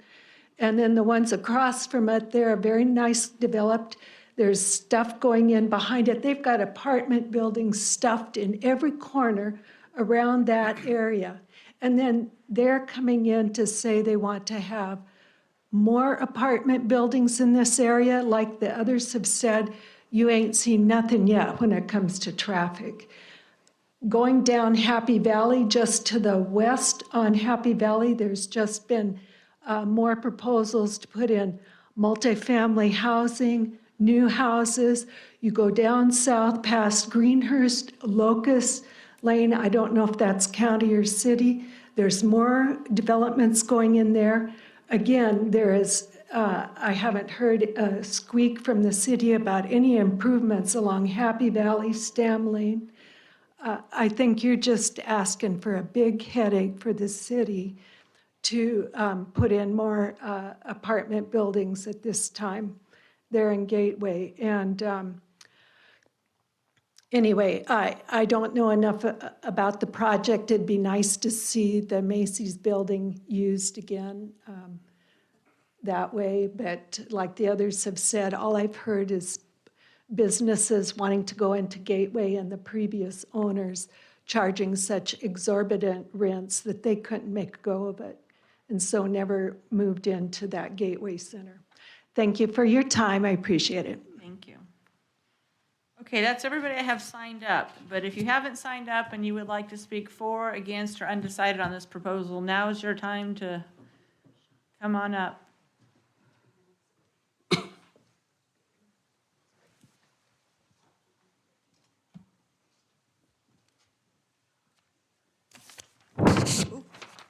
Oh, scared me. Sorry. I'm TJ Winger with Babcock Design Group, 800 West Main, Boise. I appreciate the council listening to our discussions. I'm for the project. I do come to quite a few of these types of meetings, being a designer and working on projects of this type. And quite often the concern is traffic. We see that in most projects that we design. The question is, how does this impact my daily life and my traffic? And that's a question that needs to be studied and answered in earnest for people that live in the area. It's a real thing. As we look at projects like this, if this were a successful retail project, you would really be screaming because of the amount of traffic. The fact that it's a failing retail project, there's not much traffic.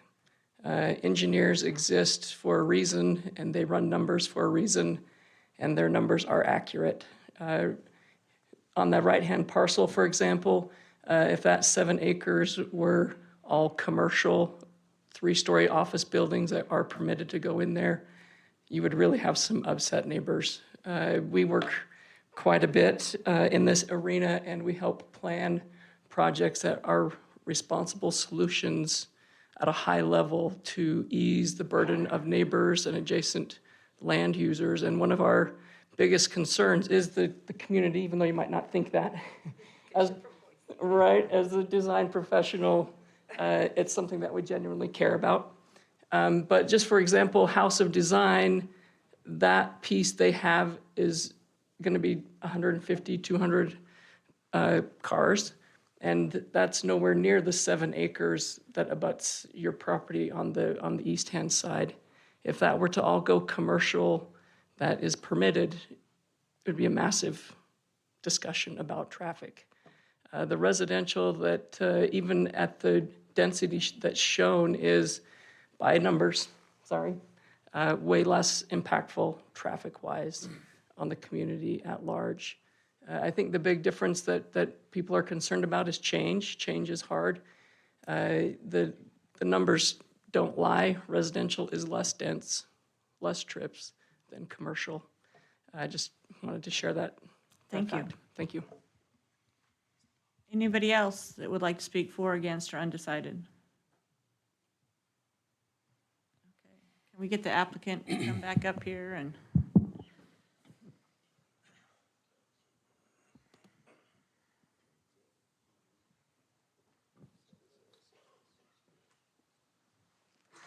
Madam Chair, Jeff Wardle, 251 East Front, Suite 310 in Boise. In light of the questions that were posed and some of the stuff you've heard from neighbors, I do have a few comments. First of all, to clarify, and if we can go back to, if we can go back to my presentation.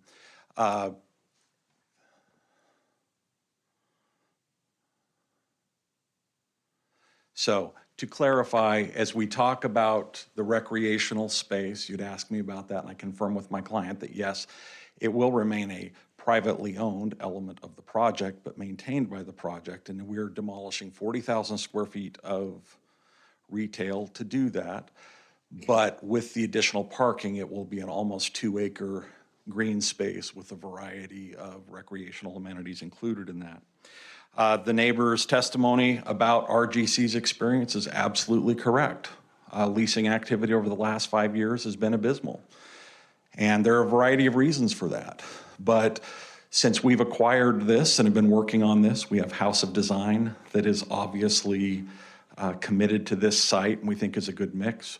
We have been adding those local tenants like the neighbors talked about, as we've had 3 new tenants that we've signed leases with in the last few months that are those very much type of local tenants. And we're in a position as a local owner with regional connections to be able to make those deals and do that and have those types of dollars that remain in the community for tenants who are community-based. That's not what you got with DDR and RGC as national retail conglomerates.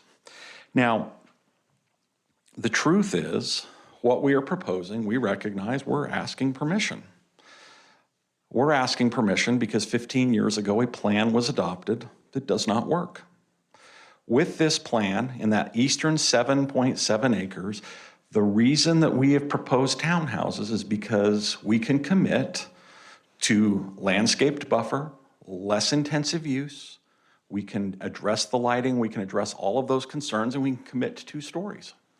That provides the buffer that helps mitigate the sound with the landscaping and those other elements once that's developed from the objections that you've heard. Of right, without a conditional use permit or without any modification to the DA, on that 7.7 acres, we can come in with an application for any type of retail or office use. And under your code, because of its proximity to the residential property, our height limitation starts at 50 feet. It can be unlimited. I mean, the statement was, we could do 3 stories, and to make it park and do the other stuff, you've got to size it appropriately. But you can have a much more intensive use with a cycle of traffic. Now, we know traffic is an issue, but let's recognize the investment that got made by DDR to reconfigure Happy Valley, reconfigure the intersection at Flamingo, contribute to Garrity, and improve our segment of STAM. Those were real dollars that were spent for a project that, by the original development agreement, permits up to 750,000 square feet of BC uses. And 750,000 square feet, if it were all retail shopping, which it could be, is between 1,500 and 2,000 trips per PM peak hour. With the types of office, the types of manufacturing, the residential, you don't have that same type because it's a different timing for when those individuals come. So I don't discount the arguments that you've heard, but you guys hear traffic on every single application that comes before you. And this is an application which had the traffic studies done, which we will have updated, which we are committed to phasing. And why are we able to do that? Because we are a local and regional development firm that understands those concerns. We recognize some of the mistakes that RGC and DDR made in the past. DDR made a fundamental error by thinking that you could absorb 750,000 square feet of retail on this 77-acre site. And it's not working for Nampa. The consequence of this abandoned center has been that you have a variety of concerns that we've heard from other people. It's like, why isn't there more of this? And you look at the property tax allocations, and you look at those expenses, and this is an undervalued piece of property that has been a drain.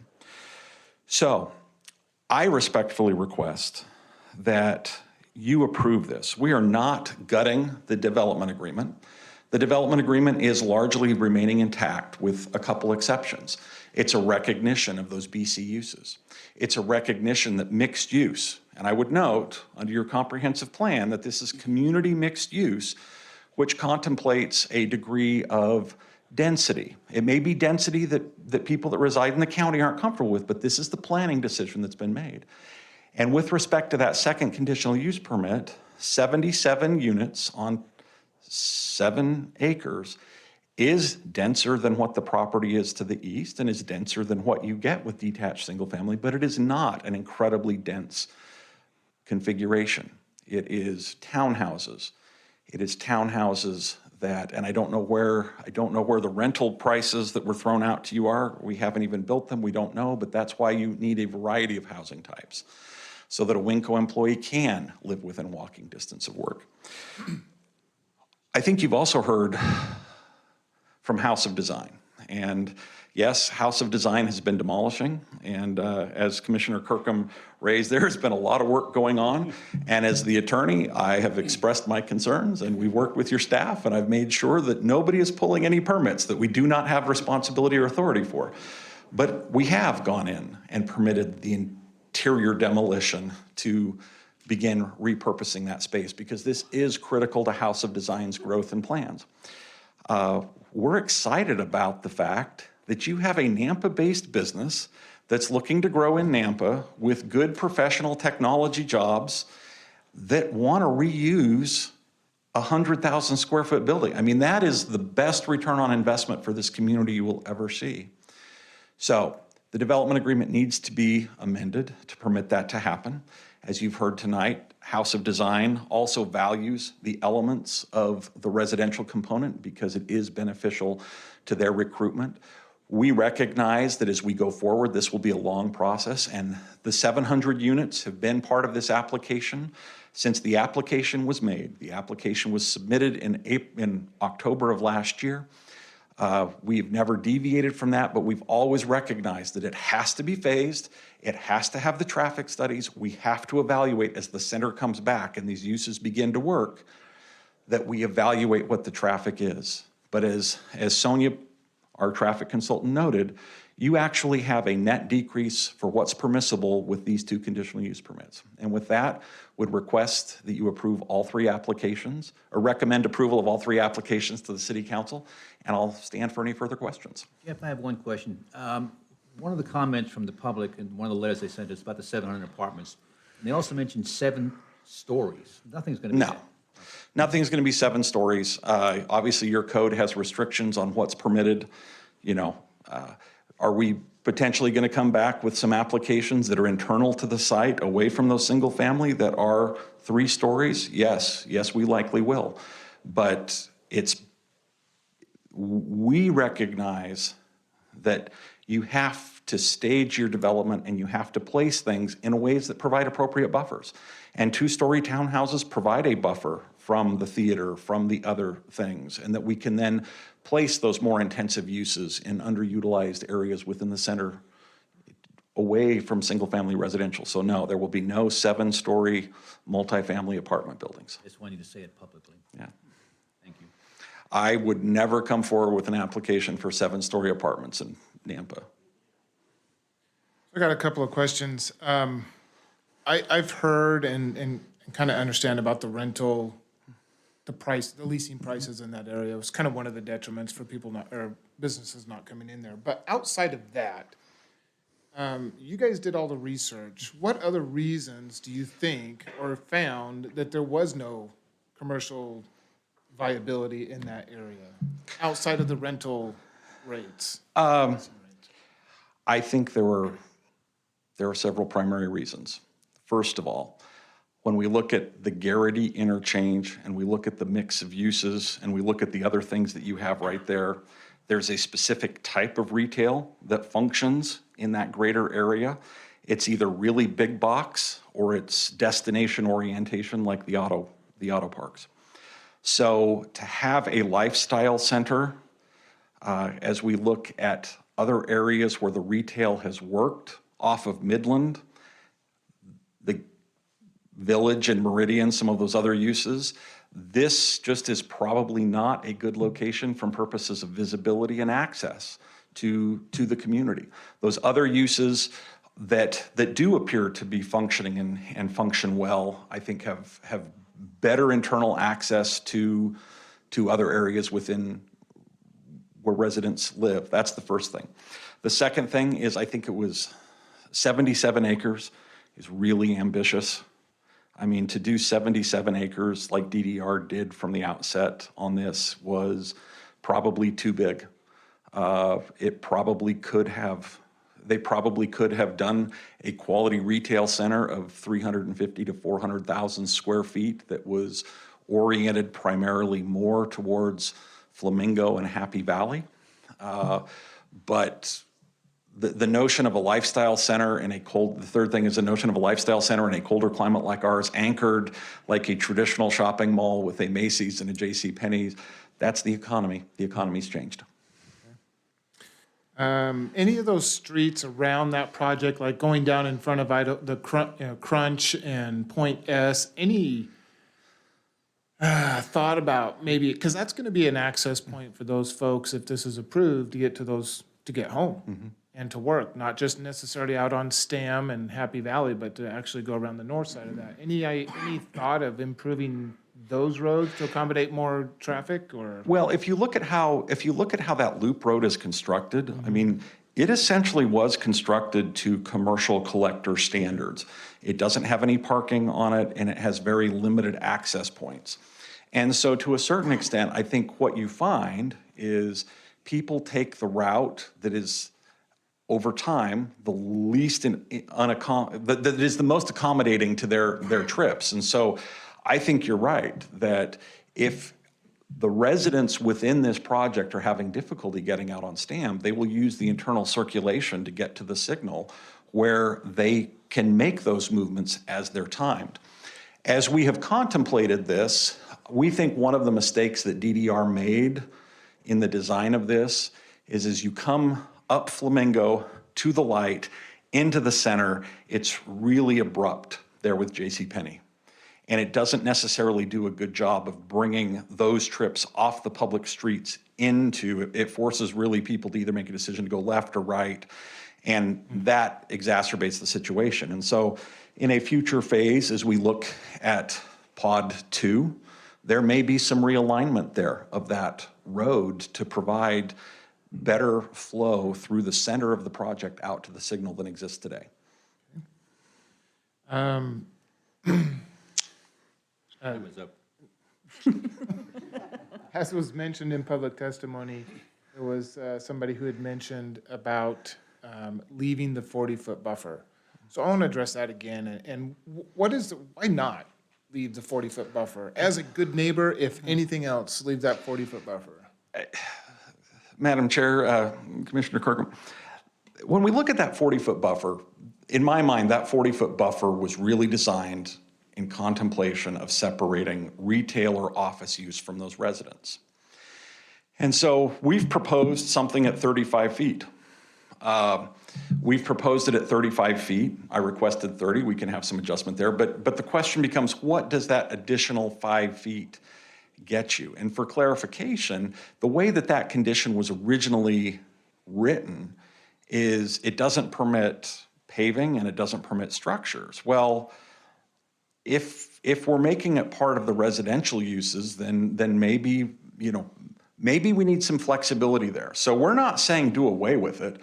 We're saying we're coming in with a 35-foot wide landscaped pedestrian facility that provides those accesses and provides the buffers with a much less intensive use than what was originally contemplated under the DA.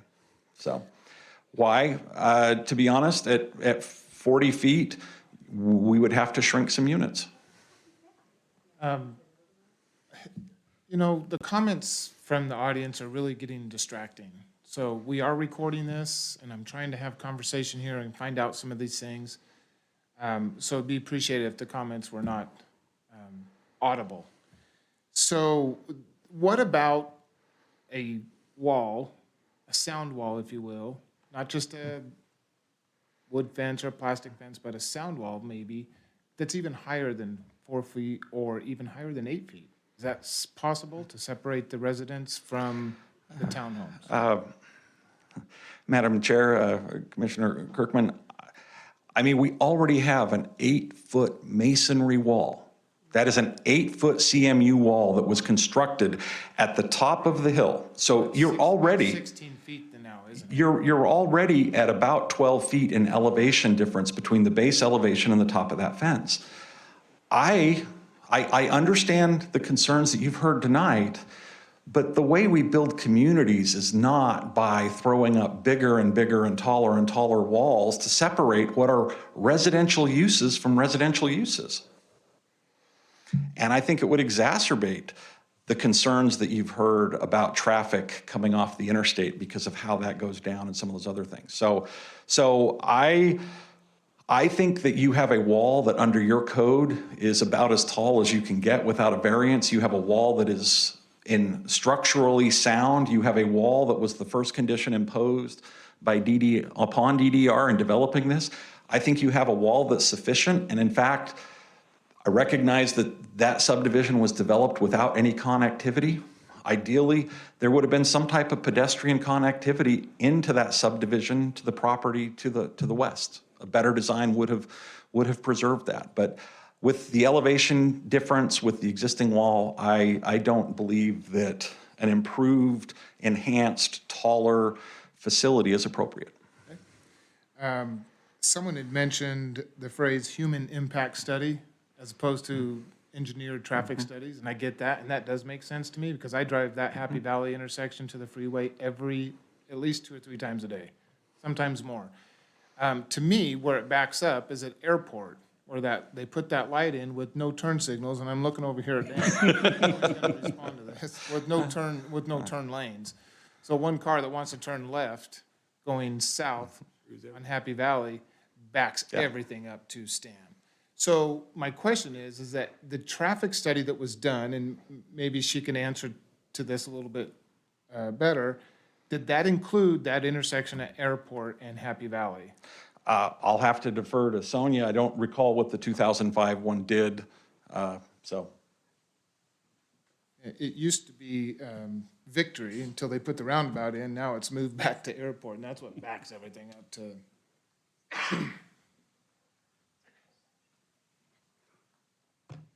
Yeah, thank you again. Sonia Delyden with Kittleson and Associates. The address is 101 South Capitol Boulevard, Suite 600 in Boise, Idaho. So the 2005 study that was done for the initial Gateway Center did include that intersection. As you can imagine, though, 16 years have passed since that initial study, so traffic conditions have changed. What the conditions for this, what you have in front of you to approve tonight ensure is that anything above and beyond what is being requested with CUPs tonight will include an additional transportation study. And that's something that would get discussed with city engineering. The intersections that were appropriate to study would be included in that. And so above and beyond these 2 CUPs, which we have documented will actually are going to generate less traffic than what could be constructed right now under the current development agreement. Anything above and beyond that will include detailed additional study that would look at what are the conditions today and what additional impacts are needed to be reviewed, what mitigations would be needed above and beyond what is out there today. So the current traffic study that was done for these initial 2 CUPs did not include Airport intersection? No, we did not look at intersections for this existing study because we have an approved development agreement that could go out there today and be built. The focus of our review for this particular, the applications that are in front of you today, was a comparison of what is being proposed now versus what is currently approved. And that comparison shows the traffic impacts are less than what's currently approved and could go out and be built today. I just, I hear public testimony and they have, when they talk about traffic, it's a valid point. And when they talk about Stam and Robinson, and they talk about Airport and Robinson, or Happy Valley, and they talk about Flamingo, and those are valid human impact studies. They really are. And so I think sometimes there's that disconnect, or feels like there's that disconnect between what the engineers say and the numbers, and I'm not discounting or saying that they're wrong, and what people actually go through when they're sitting at an intersection for 10 minutes. I get it. I totally understand that. And I think we're just trying to figure out how to meet that. Yeah, and I completely agree with you, and I can completely emphasize with the neighbors.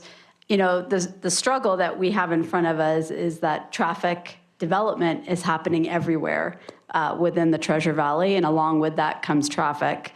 I think the concerns and the pain points you are hearing is not associated with traffic from this specific development. It's associated with that broader growth. And, your city has comprehensive plans. They have a long-term transportation study, and there is a vision out there on how to accommodate this growth. And that is not what we have in front of us tonight, though, for approvals. And so what we have to do is narrow in on what are the impacts of this specific development. Completely understand. Thank you. Yeah, thank you. Okay. Got all your questions. Good job. Thank you for your patience, commissioners. Does anybody have any other follow-up questions for the applicant? I'd like to speak to engineering. Daniel, you're up. Thank you very much for your presentation, though, sir. I hate to tell you, but I actually agree with my fellow commissioner. Wow. Yeah. Put this down. That intersection there at the airport, is there ever going to be a turn lane there? I mean, what, that really is a big That bottleneck. intersection is currently not under the city's jurisdiction. That is the Nampa Highway District's. Yes, at some point that will be improved. It's not something that is on the city's. We do not, because we don't have jurisdiction of it currently, we don't have plans for anything there, though we can certainly talk to the highway district and express the concerns and see if we can get them Yeah, to do something there. I mean, if one thing could be improved that would make a major difference, I think that intersection would be it. Understand, and we can certainly convey that to the Nampa Highway District. Appreciate that. Any other questions for staff? A clarification for Christie, and I apologize if you have to dig back into your presentation, but I thought I heard you say, back in the correspondence that you received from city agencies, city departments, can you go back to that slide, if you can find it? Is Christie still here? Yes, I'm there. She left about an hour ago. Here. Okay, so support letters, that's, yeah. Nampa Fire Department. So you, No, that's your, no, that's right. So support letters support, at the top bullet, and the other ones are different, they're not necessarily support letters. well, this is what I wanted to look at. Support letters from Nampa Chamber of Commerce, Nampa School District, St. Al's. Is there a support letter from Nampa School District for this? I know there was a letter in there saying we're concerned about growth, things like that, but is there an actual support that we are in support of this? Yeah, they changed their letter. I think the letter that you guys have in your packet is the most up-to-date letter. From Peter Jers, yeah. The one that says we're concerned about growth and, No, it says that, they think it would be a good fit. okay, I must have missed that Thank letter. you. All right. Yes.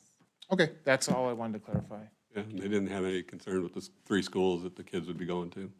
Okay, thank you. That's all the questions I had. Okay, I'd entertain a motion to close public hearing. Moved. Okay, it's been moved and seconded to close public hearing. All those in favor? Aye. Right. Hey, Ron's still there. Good. All right. Public hearing is closed. Christie, do you want to put the, there you go, thank you.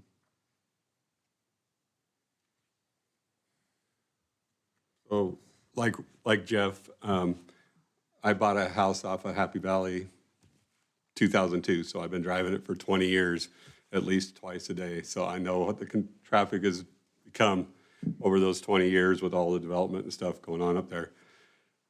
This thing is, I watched this thing go in. Like I say, I've been driving by it when it was, I think they used to have a camel there, if I remember right, back in the day.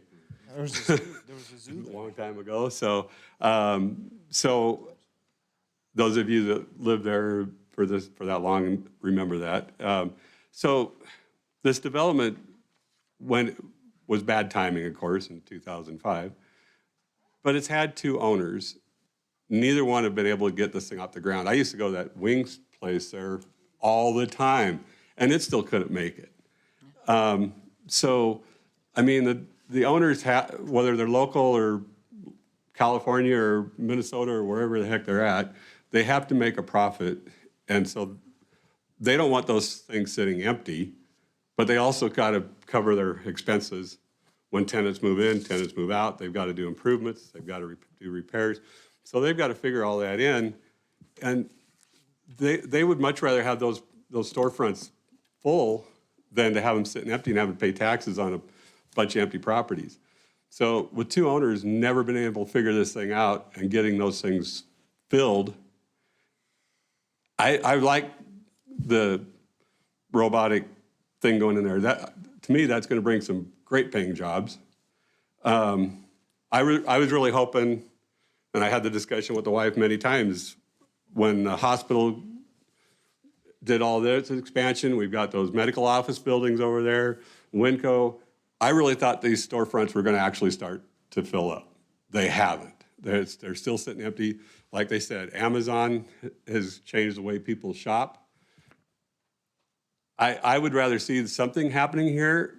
I understand you guys live on nice lots, size lots, those acres and plus, but we've got to do something with this thing.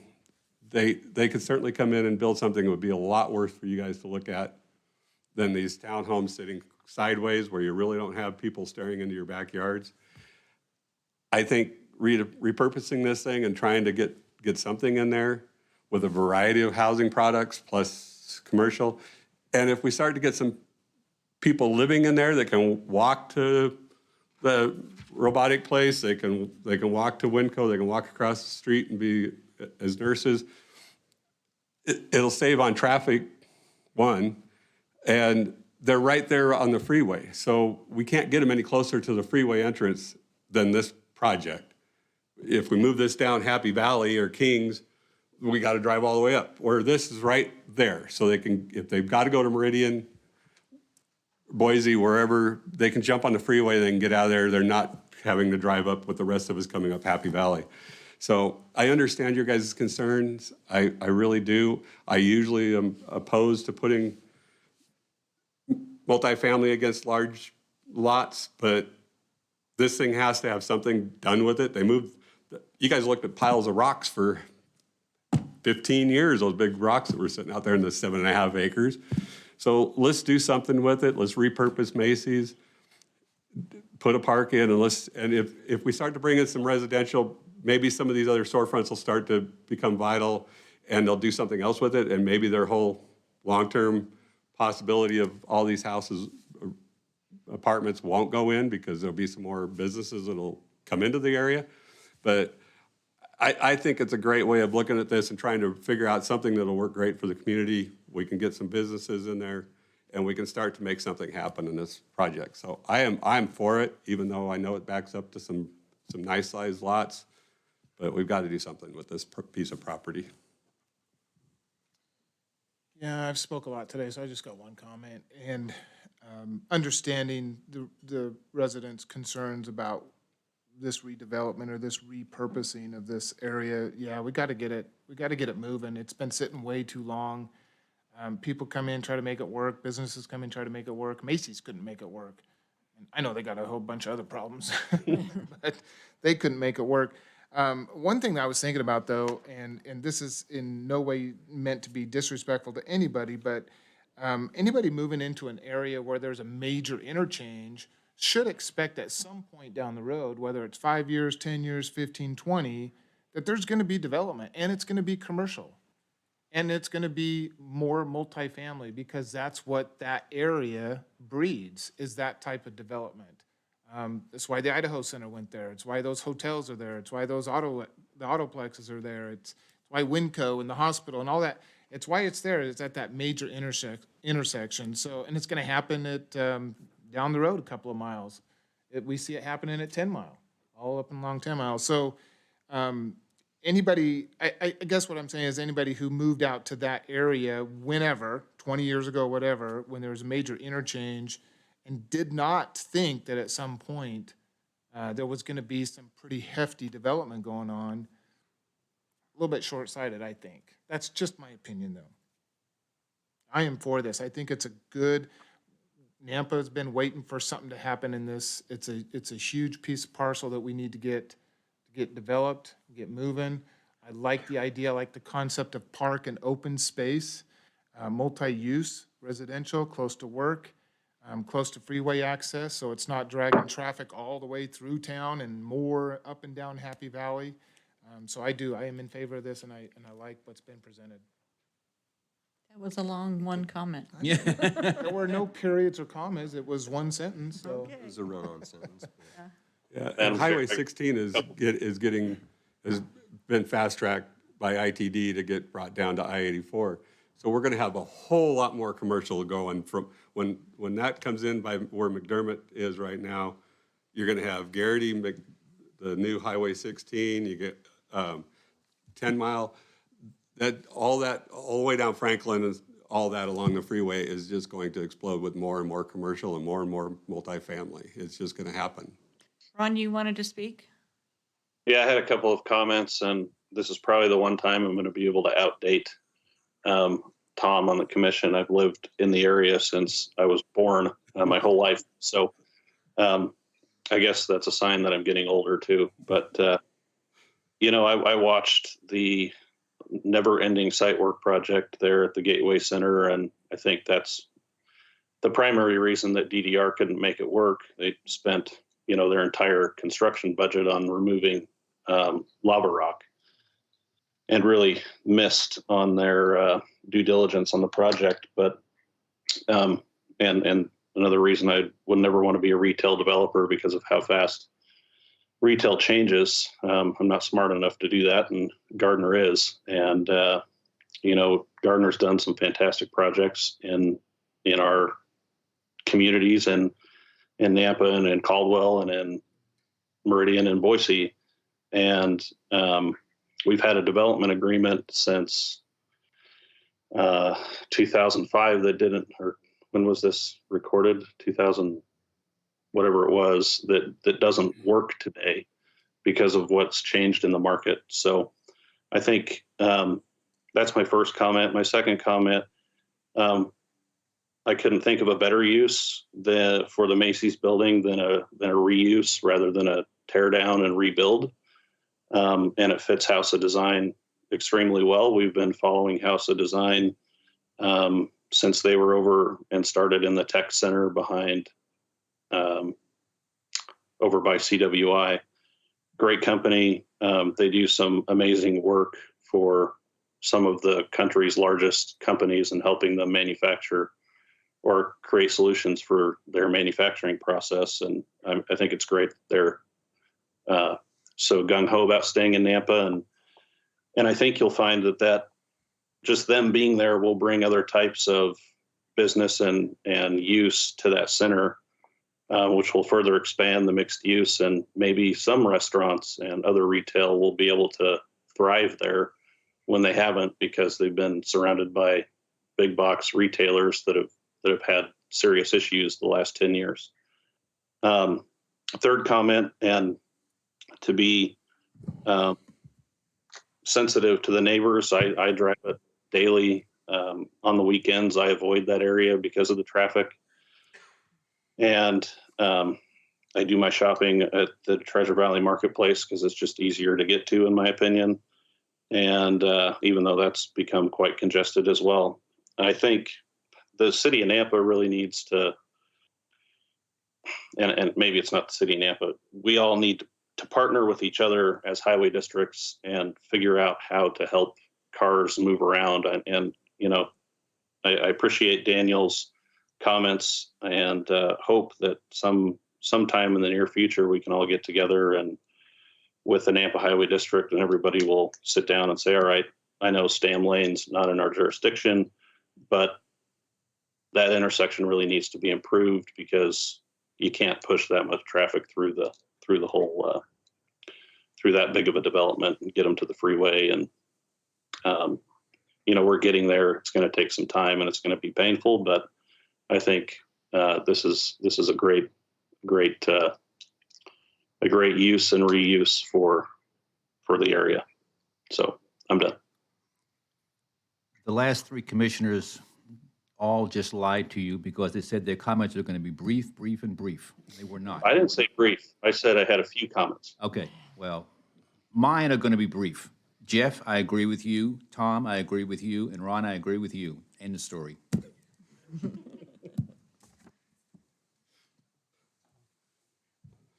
I like it also. Like everybody before me said, that this has sat all but vacant for a long time. And the traffic stuff, I understand. The bigger lots, I understand. I've said in meetings before, I live on a larger lot, and within stone's throw, I have some 3-story apartments that are going in. Does it excite me? No, I don't really love it. But that's part of growth, and that's part of living in a city like we do. I agree also with the fact that it is super close to the freeway, so it's going to take some stress potentially off of the rest of the city. The city's got a lot of work to do. And the city can't do that work without input from citizens. And I try to encourage citizens every meeting. I have the last few, that don't get discouraged because you may or may not agree with something that's happened. Too often, we as people get involved when it affects us close to home. And sometimes by that time, it's already too late. There's nothing we can do about it at that point. So I would say, as citizens, stay involved, be very involved, be more involved than you ever thought you wanted to be. Contact the mayor's office, look online, sign up to be on committees. I just encourage people all the time to be involved, because that's the only way we as a community can have a community that we want to live in the future. I've lived here my entire life. When I graduated from high school, I was just talking to my wife the other day. I think there was 750,000 people in the entire state. It's grown over 1 million people since that time. I don't know, I love Nampa. I always have, and I hope that when my kids graduate, they'll stay here, and I can stay and see grandkids. That's what my hope is. That's one of the reasons that I'm on this commission, that I continued to serve, because I want to be involved, because I want to help shape the city and the way that it grows. I don't want it to grow recklessly. There needs to be. And that's why I encourage all of you, don't get discouraged. Please stay involved and be very involved, because that's the only way we can get what we as a community want. So that's all. Commissioner Franklin, what say you? I agree with all of you. Make it short. Shorter than mine. And I agree as well. I think that something has to be done out there. The Bronco shop left, so I mean, it's like, we can't keep businesses out there right now, so.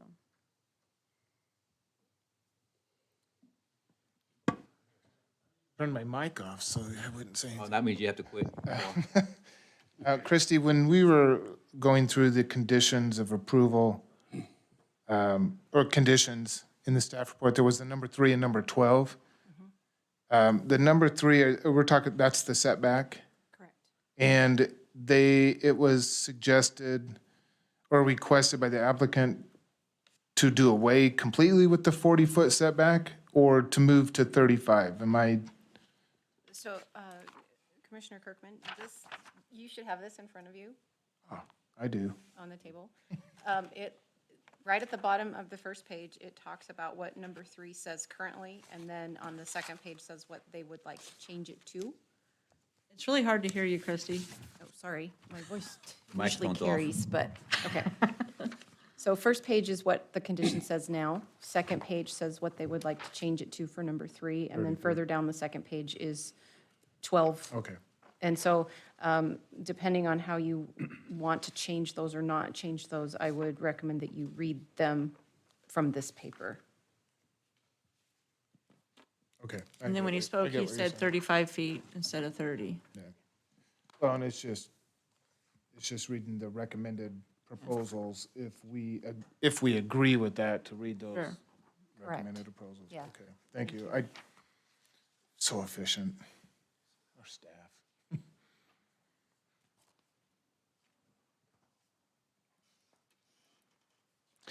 Well, I will, if there's no further discussion, Madam Chair, I'll make a motion, and I'll just do all 3 applications in one unless, okay?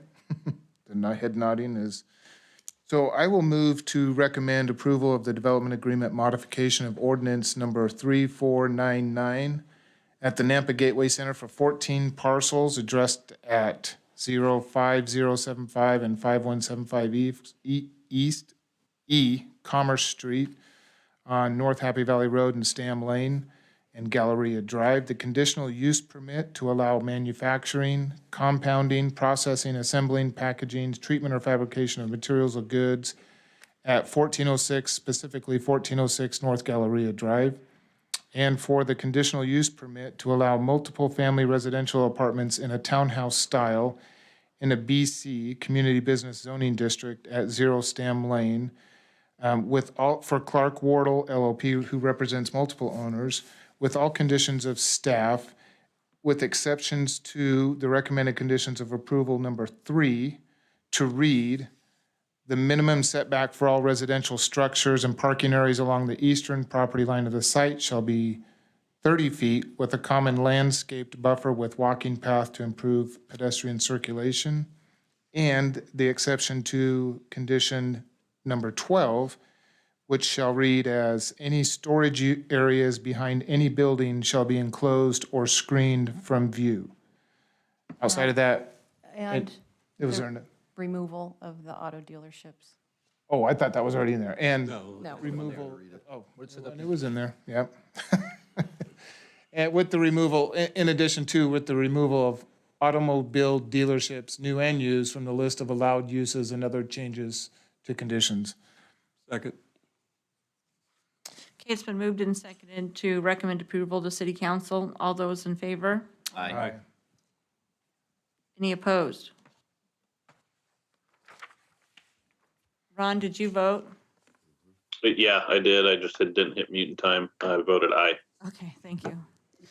Okay, that will go on to city council, so they will advertise for public testimony. You guys get a chance to go and talk to them, and if you don't agree with what we said, that's your place to go in and get your neighbors and everybody to come and do that.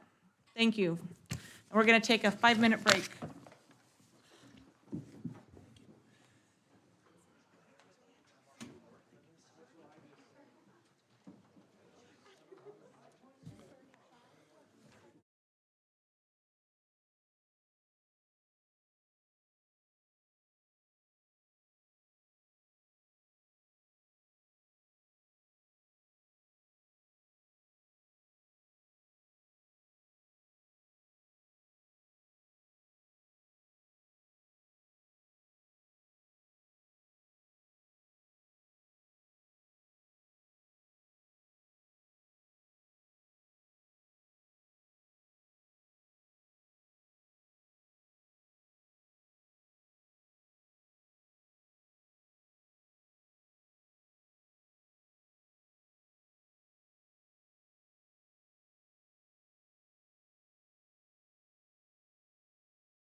Okay, action item number 4, conditional use permit for auto sales and auto repair.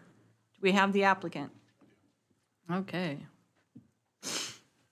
Good evening, Madam Chair, Council. My name's Steve Winter. I live at 4301 East Locust Lane, and I am here to discuss a conditional use permit for 612 First Street South in here in Nampa. And the original application was a little more descriptive than what we ended up with here, but the essential business that's going to be placed there is just a very small 8 to 10 car lot. We are currently moving a business that I've owned for about 10 years, which is a service company for automotive equipment. We branch out and dispatch out of that position, go all over 3 states servicing auto equipment, but we were going to try and hopefully add a small car lot there. And then the auto repair that was mentioned in there is primarily just to support the car lot. There's not going to be any outside, Can't go in there and get a outside collaborator automotive repair or equipment. We're something. not taking in walk-in customers or anything. It's just going to be half a dozen cars a month that hopefully will be worked on and condition prep for putting for sale out front. And in addition to that, with the building, there is a small area that we're hoping to do some small retail in there for some different automotive accessories that will create a little bit of foot traffic on the property. But it's pretty much, after what we just sat through, this is pretty simple stuff. Pretty basic, easy stuff. So we've just got half a dozen folks that work there and pretty small operation, and 90% of what we do is on the road in the service vehicles, so. One thing you don't have to worry about, there's no opposition. Not much. Not much. All right, well, we'll hear from staff, and if we have any questions, we'll bring you back up here. Okay? Thank you. Thank you. Parker?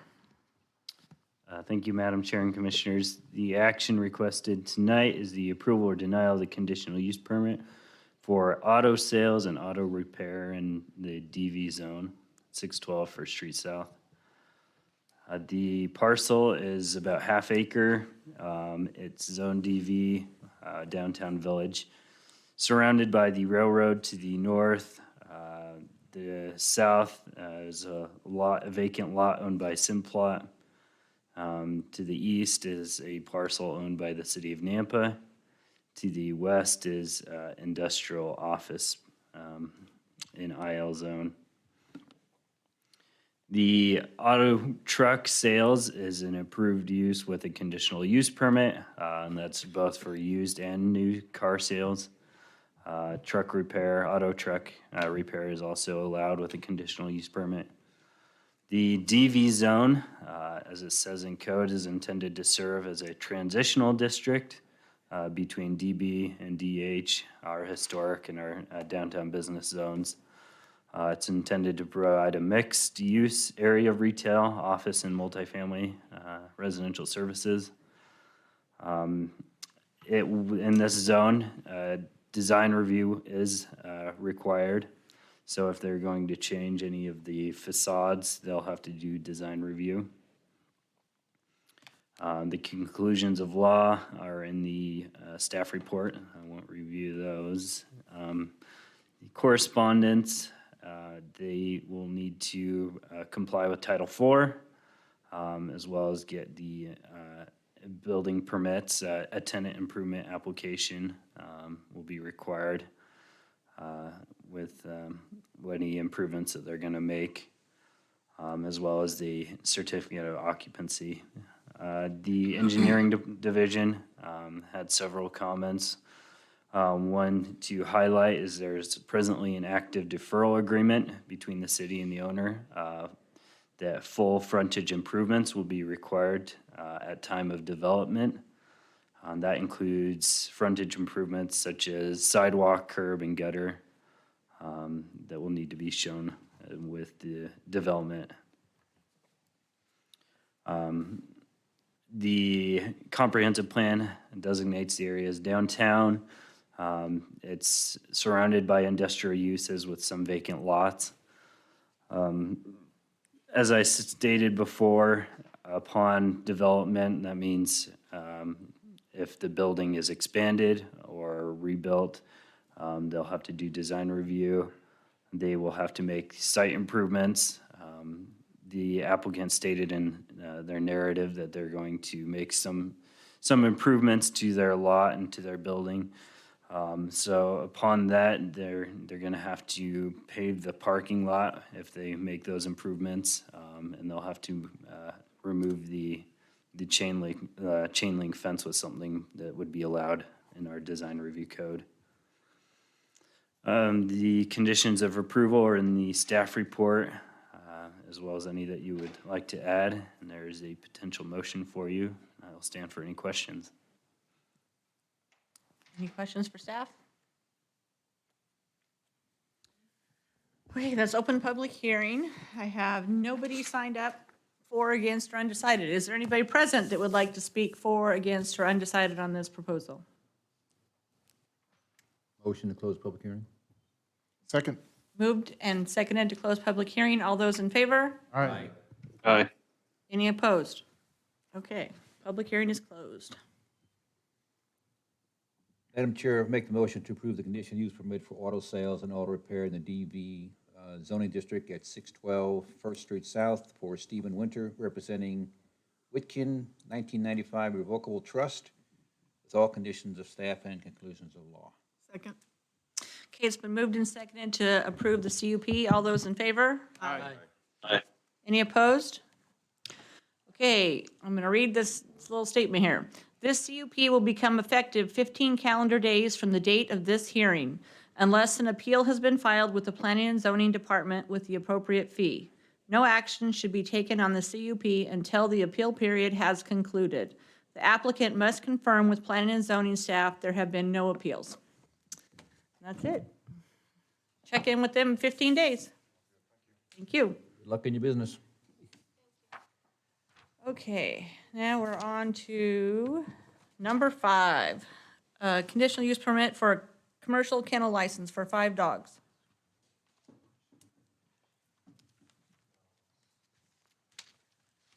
Hello, ladies and gentlemen of the council. Name Sorry, and address. I'm new to this. Give us your name and address for the record first. My name is Dina Smith. I live at 421 Fairwood Place.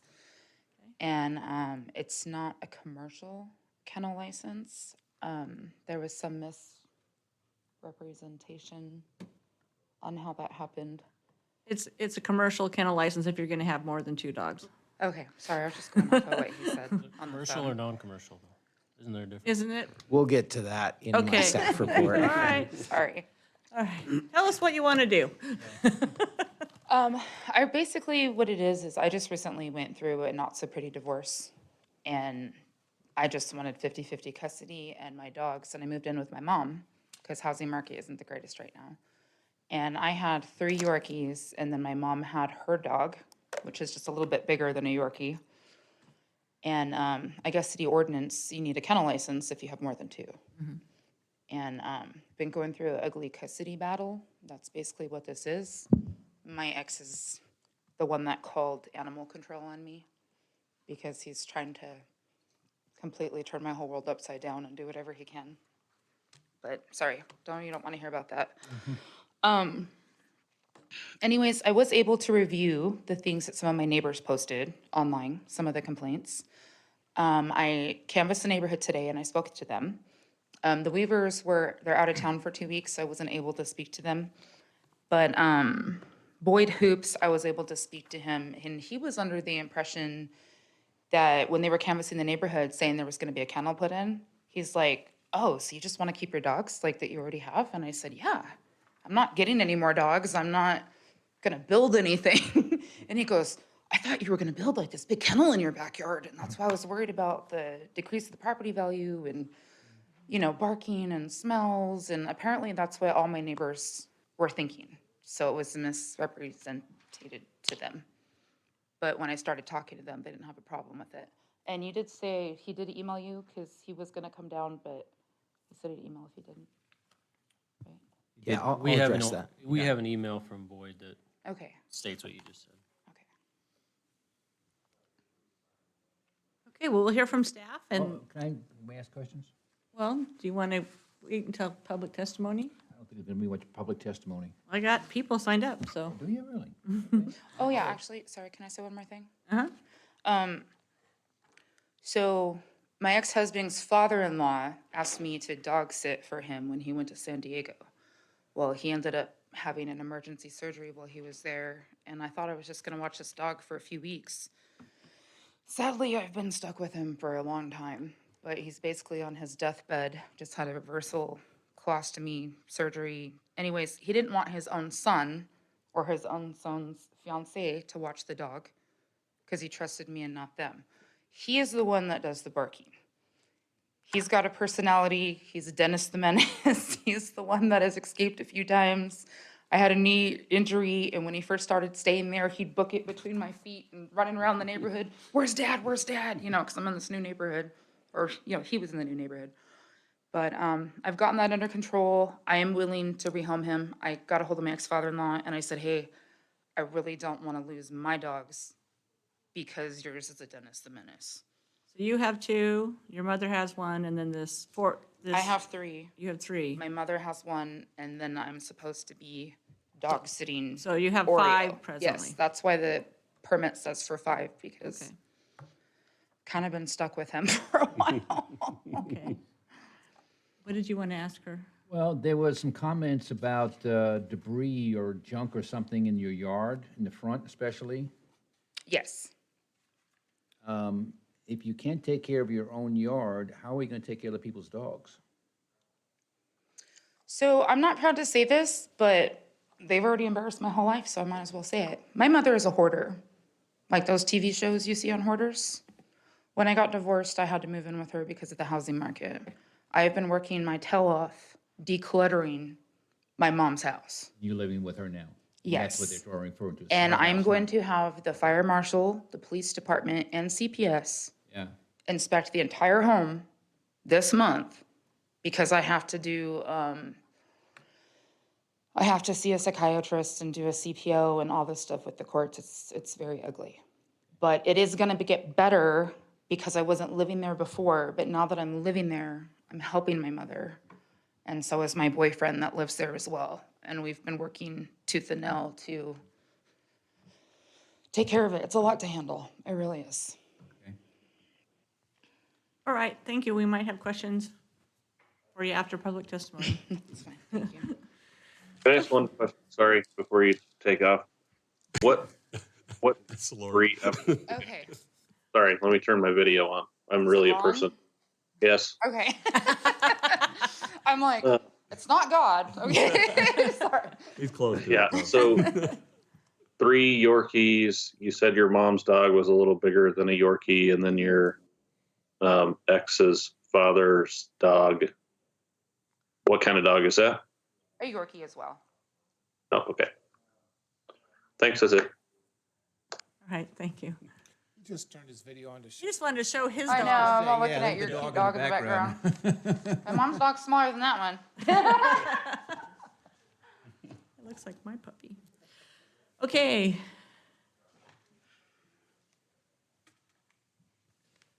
All right, Madam Chair and Commission. So let me just start off by saying that the commercial and non-commercial was kind of result of the application not checking a couple of boxes. And so I had to guess on which it was, and just based on the information I had, I put it down as a commercial. But after talking with the applicant, she clarified that it was a non-commercial because she doesn't plan on selling dogs to other people. That was her statement. So I will, she's not raising them to sell to other people. Right. So this is in an RS6 zone, and a commercial license is not permitted, or commercial kennel license is not permitted in the RS6 zone. So if this were to be approved, it needs to be approved under the non-commercial license. And this is at 421 Fairwood Place. I've got the picture, the aerial on the screen for you to consider. And the applicant has stated her name, representing, I assume, her mother who lives at that location. Comprehensive plan, real quick, medium density, completely surrounded by RS6 zoning. It is RS6 zoning. I think we can kind of skip through here because it's not as relevant. So here's the property. They're pretty good sized yard. And here is the challenge with the language in our code. We plan to, after we've discovered this language, we plan to make some corrections to our code to clarify it so that it's not so confusing to people. So on commercial kennel license, it shows that at least 6 months of age, dogs or cats of at least 6 months of age are kept commercially for board or propagation or treatment. And the difference between that and the non-commercial is very slight, but it's dogs or cats of at least 6 months of age are kept and or boarded, but excluding single documented service or companion animal. So the difference here is if you have a dog that has puppies and you sell them off to somebody before they turn six months old, you're still in compliance with that non-commercial kennel license. Where it gets iffy is if they're older than 6 months, if those puppies stay and then you sell them off as older dogs, then it becomes a commercial license. So that's the difference there. And as I've highlighted here, in the RS zone, it does require a CUP. And if it were a commercial license, it would not be allowed in the R6 zone. Okay, here are the conditions or the conclusions of law for conditional use permits. You're familiar with these. I just like to highlight these for the audience and those who watch this. These are the things that you have to consider when you approve or disapprove or deny a conditional use permit. Okay, so correspondence. We've had a bit of correspondence. The Nampa Building Department, Title IV, code compliance, as was brought out by the commission already. There are unlicensed inoperative vehicles in the driveway, and that's a concern. There's a camper shell, old tires, used car battery, toolbox, and small amounts of trash and debris on the driveway.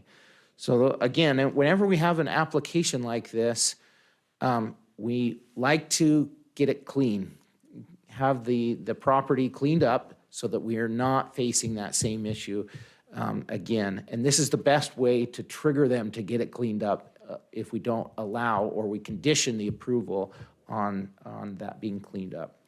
So as the applicant mentioned, Boyd Hoops indicated that he was against the proposal because of the concerns about a commercial license there. However, I did put his comments on the desk in front of you. And I just want to point out the one thing that I think may be a little bit of a concern still is that he said that she stated she has 3 dogs, and obviously there's 5 there. So I don't know how that will weigh into your decision, but that is what he indicated in that email, that he was told there was only 3 dogs. Debbie and Steve Weaver, they were against the proposal for some of the same concerns. The area is too small for kenneling 5 dogs. The noise levels from the barking and reduced tranquility of their neighborhood. They indicated a history of escaped dogs on multiple occasions, and smells, decreased home values. And then Pam and Richard Zollinger, I apologize if I didn't pronounce that right, at 410 Fairwood Place. They were against the proposal for some of the same concerns. They indicated that one of the dogs, I assume it's the dog that she is taking care of for her ex-father-in-law, but I'm not positive about that. He's been going on to, that dog has been going on to their property and doing his business there. Inoperable vehicle and garbage, they indicated that that was a concern, and they're concerned about the values of their properties being decreased because of the maintenance of the yard and the home. And I think that was all, whoops. So the staff analysis, the surrounding land uses are primarily single-family residential. The applicant has requested the CUP to allow for 4 Yorkies and 1 Chihuahua. I was a little confused about that. I thought Yorkies were a little bit bigger than a Chihuahua, but I'm not sure. It sounded like it's the opposite. So, okay. So there's and then just public interest, multiple concerns were expressed by neighbors. And if you choose to approve this CUP, I would recommend that you put as conditions anything to mitigate those concerns brought up by the neighbors. So here are some recommended conditions of approval. Those are in your packet, and potential motions for your consideration. Rodney, could you go back to the conditions? I want to. You bet. It says applicant shall address all code compliance violations before the conditional use permit is issued. So if we approve it, somebody will go out there and make sure that all these things are cleaned up before it's issued? They will have to show proof of compliance, and our code compliance will go out and confirm that, because they've already been notified of this. They've already started a case against it. And so once I get the approval from code compliance, then I can issue that permit. To be frank and honest with you, I mean, we've had a lot of applications for kennel licenses, but I've never seen one with as much opposition and as many problems as this has. And I truthfully just cannot see proving this. But the mother is the one that owns the house, not the applicant. Does that have any bearing on anything? Or is it just where the dogs happen to reside, regardless of who the owner is? So maybe I'll take a kind of a step back here. Conditional use permits are intended to protect the people surrounding the area, the people in the neighborhood. Regardless of who owns the home, regardless of who's in there, it's intended to create mitigation measures to make it okay for that use to be there. Thank you. Yeah. And the applicant actually, it says Dina Smith representing Patricia Wright Smith. I'm assuming that's the mother, Patricia, okay. So if it gets approved with the conditions of cleaning up the driveway and whatever other things are imposed, then it won't get issued. The 15-day does not count. It's going to be 15 days from when you guys approve it, or how does that work?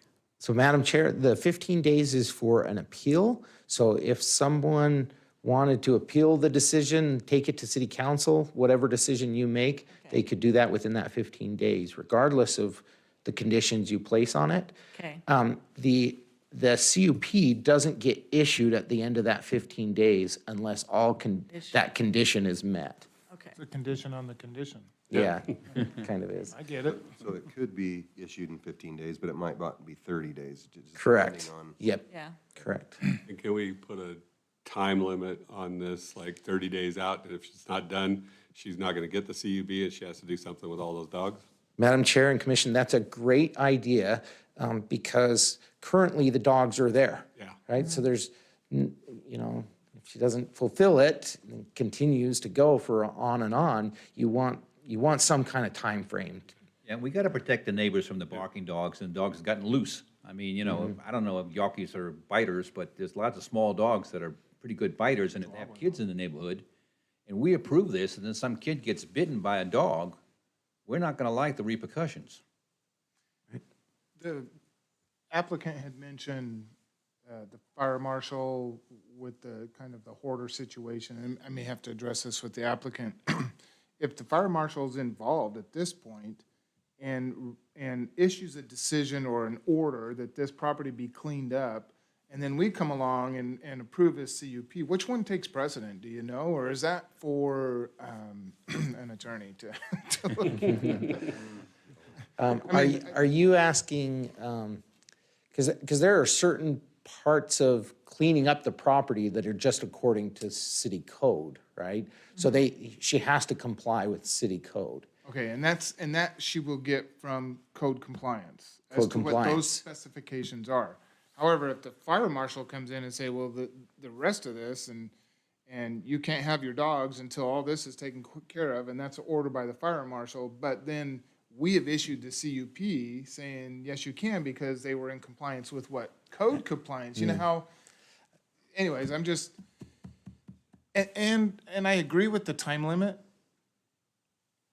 Let's open it up for public testimony.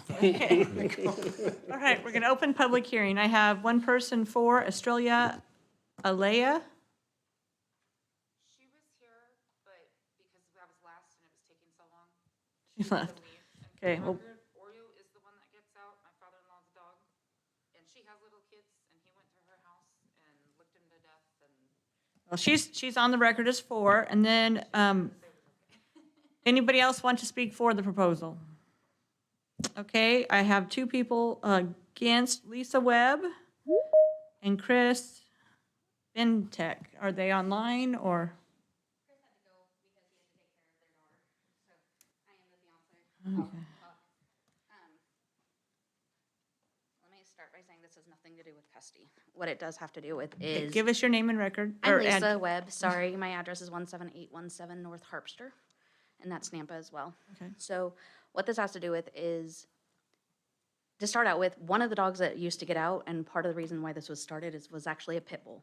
She had a pit bull living on site as well. It was her boyfriend's. I don't know if that dog is still living there. But this is not just a normal, I have 3 dogs, I want 3 dogs, right? It is actually, she breeds those dogs to sell. I have proof of her selling dogs. She's had 3 that were just born on January 3rd, and then she still, last time I had 2 more that were not sold from April. She breeds them constantly. She doesn't make sure that they're taken care of, in the sense of, this is what happened to our last house. I have picture after picture, of the damages that her dogs did, and were allowed to pee wherever they wanted to, poop wherever they wanted to. Her now 11-year-old daughter was the one picking it up. Her 11-year-old daughter at one point in time told me that she was the one that had to take the babies that had died to the trash. This is the problems that we have, and this is why we were here, is we wanted to make sure you guys know the actual truth of what's happening at the house. Yes, there's hoarding, but more so, it's a backyard breeder. As I said, this post was from January 12th, and it's on her Facebook page, is Dina's Yorkies of Nampa, which is also, there's a website you can sell puppies on. I don't know what it's called, sorry. But puppies born January 3rd, ready for a new home, February 28th, 2 boys and 1 girl. In November, sorry, trying to find all my pictures here, and they're not wanting to switch. In November, we had a price drop to $700, 2 males born June 28th, very playful and loving. The dog that she said that she took over for my future father-in-law, he lived with us for quite a while. I finally said, I cannot deal with this. You need to take your dog back. And I told him that. She text messaged me, said, hey, he's asking me to come pick up the dog. I said, do not do this. Do not do this. This is a horrible dog, not trained, won't be trained. I have a service dog that is trained, that listens to me. I couldn't handle this dog because of what he does. So we tried getting rid of him and sending him back down to California. Her ex-father-in-law is not on his deathbed. He's actually planning on coming up. I'm due in June. He's planning on coming up very soon to see the baby. So it's not like what you're hearing, and I wanted to make sure you guys got that side of it as well. Also, we didn't call her in on this. From what I understand, it was because the pit bull had gotten out and was running the area. So, Thank you. any questions for me? Or can I say, awesome, thank you. Okay, is there anybody else here to testify? Okay. Nope, that's it. Harper, you want to? Okay. Can we get the applicant back up here to?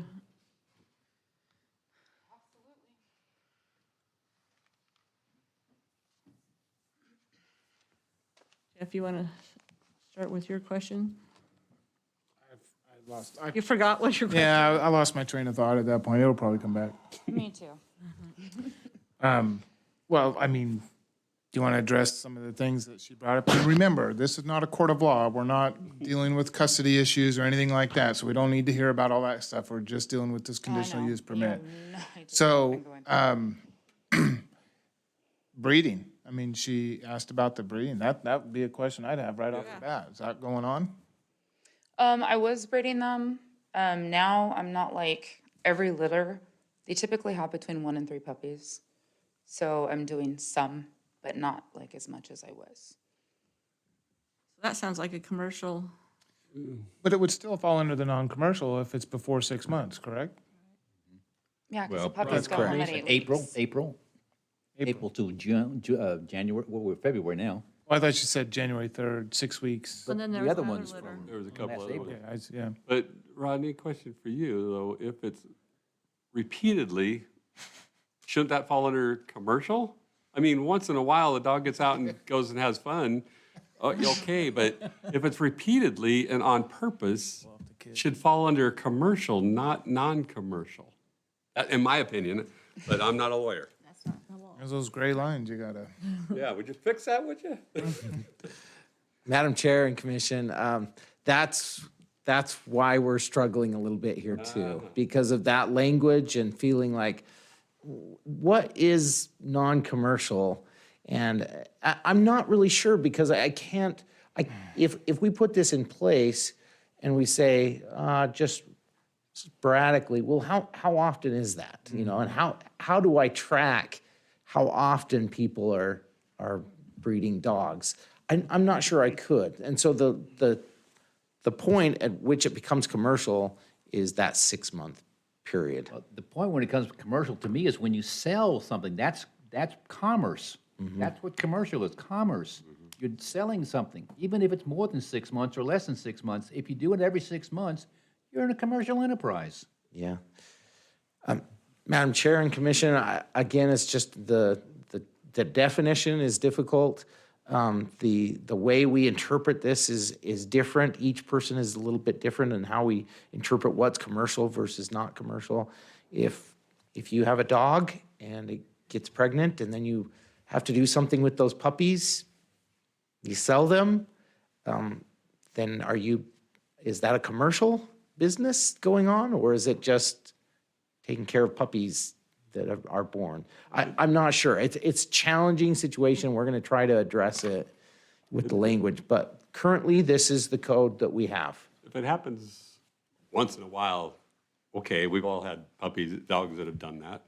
But when you work on this new language, can you do something maybe that in the commercial part of it, that if it's repeated, then it falls into commercial no matter how long you've got the puppies? Because to me, if you're going to do it over and over again, it's a commercial operation. It's not a oops, it's a commercial. Yeah, thank you. That's good feedback, and we'll see what we can do. Any other questions for the applicant? Well, there was the pit bull brought up. Is there? I do not have a pit bull. Did you ever? My boyfriend that moved in with me, we were trying to find a home for his dog. The pit bull was only at my house for 4 days. And it's not coming back? No, because I told him there's no way I can't have it here. Okay. We were just trying to get one of his coworkers to take it because he moved in with me from Ontario. I wasn't even supposed to have him at my house. I told him I don't want your dog here. I'm already going through a lot with my ex and, all this stuff. Okay. But he was only in the house, or she was only in the house for 4 days. I got a couple of questions. Absolutely. So if we put a time limit, if we approve this and we say, okay, you got 30 days to get the compliance violations, code violations taken care of, and if it's not done within 30 days, you don't get this, is that enough time? And also, if we stipulate that within 30 days, you get rid of the ex-father-in-law's dog within that 30 days to make this so that you only have 4, would those be something you could? Absolutely. Okay. I would be honored. I'm 100% willing to get rid of Oreo. This whole thing has put so much stress on my family with everything that's going on. And now the whole car thing and the debris in front of the house. And ever since I went through this divorce, it's brought nothing but stress on my family. And They're not easy. it's been a lot. But like I said, I'm cleaning the house. And the reason why I brought up the fire marshal and the police department and CPS is because the judge said in court, because originally the downstairs was like my own apartment. We wouldn't go upstairs because it's a split level home. But then the judge said, you know, it'd just be easiest if you just clean the whole house and have CPS clear it. And that's the advice my attorney gave me. So that's what we're doing, and we're getting our hands dirty and we're making huge progress. I don't have as much done as I'd like to because of COVID. We all got sick this whole month and then the weather and everything. Finally, we're starting to feel better. But yeah, a month would be great because I'm already on crunch time with the court over the next few weeks, trying to get the inside of the house done. Okay. Right now, there is a little bit more debris outside than usual because you can tell that we've been hauling stuff out of the house. Like tomorrow morning is trash day. You can see all my garbage cans are full. You can see the back of my stepdad's pickup truck is full of bags. Like we've been going to the dump, to the dump, to the dump, donation. We're working so hard. We really are. And I beg of you guys, please not to take away my babies, my fur babies. I'm already going through all this other stuff. And, I will do whatever you want. And if you know anybody who wants a Yorkie with lots of personality, but isn't pee trained, but poop trained, and woofs a lot, hey, you can have him as long as you give him a good home. Thank you. He wears diapers. Okay. Make a motion to close the public hearing. Second. It's been moved and seconded to close public hearing. All those in favor? Aye. Any opposed?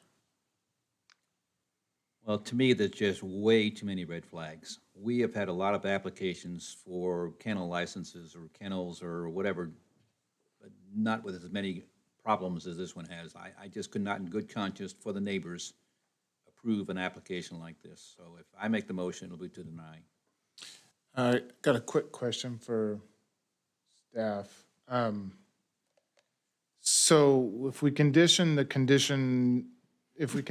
CUP, put a time limit at 30 days, and then code compliance goes out there to check, reports back to you that it's in compliance, what happens to the dogs between now and the 30 days or whenever that approved? Do they have to be removed from the house since it's not technically approved? I mean, I guess it would be approved, it's just conditioned. Yeah, so you nailed it on that last statement. This is how I work things out in my head. I just answer my own questions, I guess. Slow, but you get there. Okay. I'm struggling with this one too. I mean, I love dogs. I've always had labs, not kick me dogs, but I'm struggling. I think the only way I would probably at this point consider approving this is if the one dog was gone and you fixed the female so this wasn't a commercial operation. To me, it's a commercial operation. You're doing it time and time again. It's not a one-time oops. And so that if I was going to approve it, I would probably have to ask for something like that because it's just too commercialized for me to be approved in a residential area. But the thing with the conditional use permit is we approve it, it goes out there, and the neighbors can complain. If she's not holding to what we approve on that conditional use permit, a complaint comes back and that CUP is gone. Or the neighbors could say, well, we complained and they approved it, and now the same thing is happening again. There's no point in complaining because they didn't do anything the first time. If there's dogs out running around causing a nuisance or that property is not cleaned up, the CUP doesn't fly. So, and I appreciate the situation. I think that the applicant is at this point, there's no reason for me not to believe that she's working on getting that cleaned up so that she can keep her dogs. She knows that that's gonna be a condition. It's been discussed by the fire marshal and court, whatever. We're just focused on this CUP, giving the applicant the benefit of the doubt and the recourse that citizens or the neighbors have if it's not kept in compliance. I tend to look in favor of the applicant. Okay, we have a motion on the floor. We need to either, you did. No, we didn't. No, he said if he was going to make a motion. I thought he said he made the motion. If I was gonna make the motion. Okay, gosh. But Rodney, let me ask you a question. Is there any method or avenue that you could contact the people that wrote these letters and say, we have approved this conditionally upon her doing this, and the other thing, and if you find that she has not, or the dogs are running loose, let us know and we'll withdraw the conditional use permit? That's Big Brother stuff. Yeah, well, no, that's asking the neighbors to police. It's not the neighbor's job to police. I mean, you got that Well, they're little gonna, dog of yours. if they're gonna complain, they're gonna complain. You know. They may not, though. Well, that's Well- not up to us, though. That's code compliance. Yeah. Yeah, you make a good point, Jeff. I agree with Commissioner Public Kirkman. testimony's closed, sorry. I agree with We Commissioner just gotta Kirkman talk. in the fact that, you know, it gives the city a little more pull when the CUP is issued, conditioned like that, because then the city can go out, then there is recourse if things aren't cleaned up, if there is excessive barking or smell or anything like that, then there is an avenue for the city to go out and say this conditional use permit was issued, and because of X or Y or whatever the reason may be, then they can pull that, and their city has some actual recourse. Jeff makes a good point. In the whole commercial breeding thing, it's not clear in the ordinance. It's not clear, and so I don't think we should hold the applicant to a standard that's not clear in the ordinance, and we defer, you know, give them the benefit of the doubt until that ordinance is changed, and we move on from there, so. You wanted to speak, Rodney? But Ron, you want to speak? I was just going to make a comment. I'm kind of with Steve on this one. There's just too many complaints already, and I've got empathy for the situation, but I think if we approve this conditional use, it's in violation of one of the conclusions of law. That's how I'm going to base my decision. I don't think it enhances any of the successful operation of the surrounding area. So Okay, now. that's it. Okay, Rodney? I was just going to offer one clarification. In code, it requires 2 people within 300 feet of the property to submit a complaint in order for us to reconsider this and withdraw it. So I just wanted to make that clear, that there's 2 people have to submit a complaint, and they have to be within 300 feet.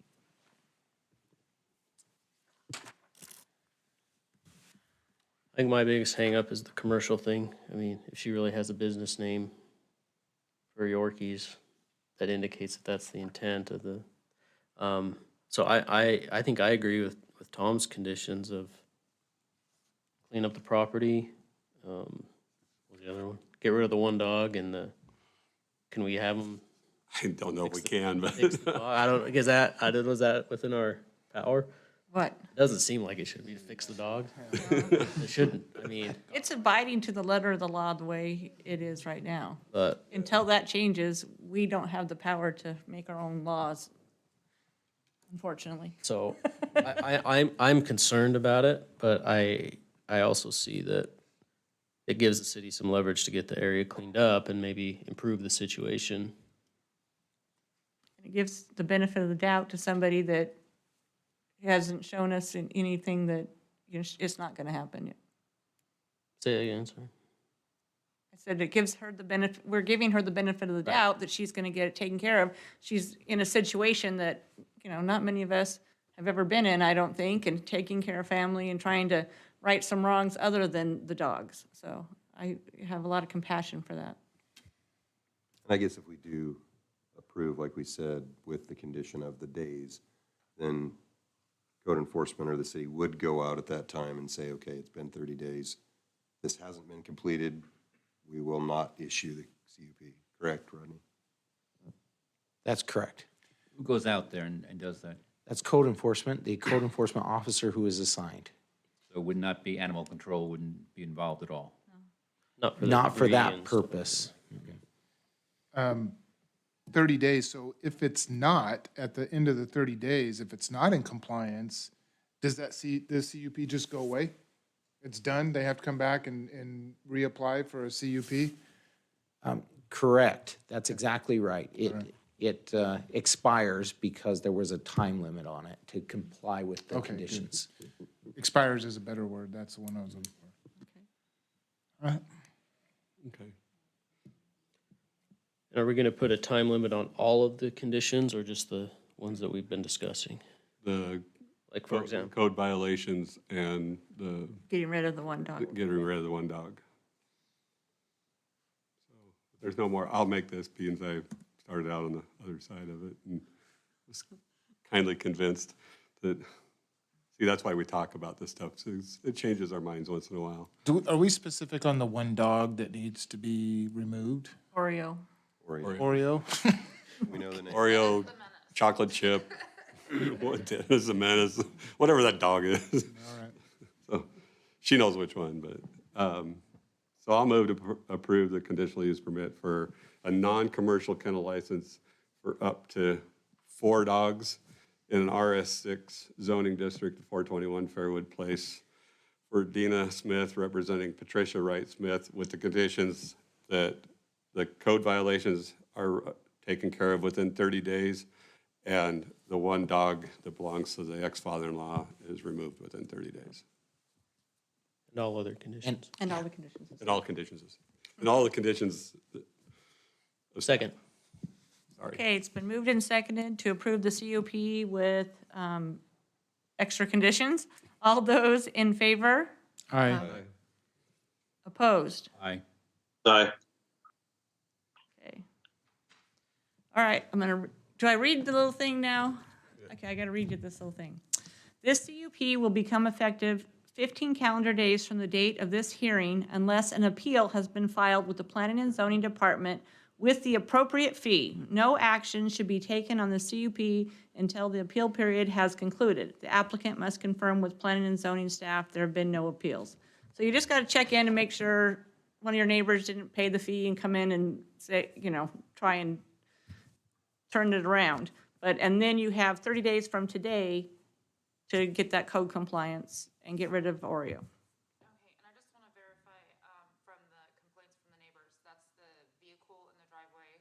Whatever code. Whatever code compliance The ones on code compliance, not your neighbor's complaints, what's the code violations. Madam Chair, I'll put those conditions in the action letter and send it to her. Okay, he'll have it in writing for you. Okay. Thank you. Madam Chair, before we move on, I just was looking at this first conditional use permit that we did in the public hearings, and that was for a commercial kennel license also. Was that motion, and did we approve that for commercial? Because it was more of a non-commercial. Yeah. It was a non-commercial kennel license. But with the motion and the approval was for a We commercial said it, license. yeah, it's all stated. Sorry, I boxed you I think in. it said, didn't it say non-commercial on He it though? changed it up on the screen. Yeah, it said on the screen. All right, I just want to make sure that was, so the approval, and we can look at the minutes too when it comes out too. All right. All right, that concludes all public, whatever, Public hearings. Public hearings. public hearings. Oh, we So, have lots of business items. yes, now we're going to business items that hopefully. Okay, Christie's over there hiding in the back of the classroom. You're more than welcome to wait a few minutes to leave if you want.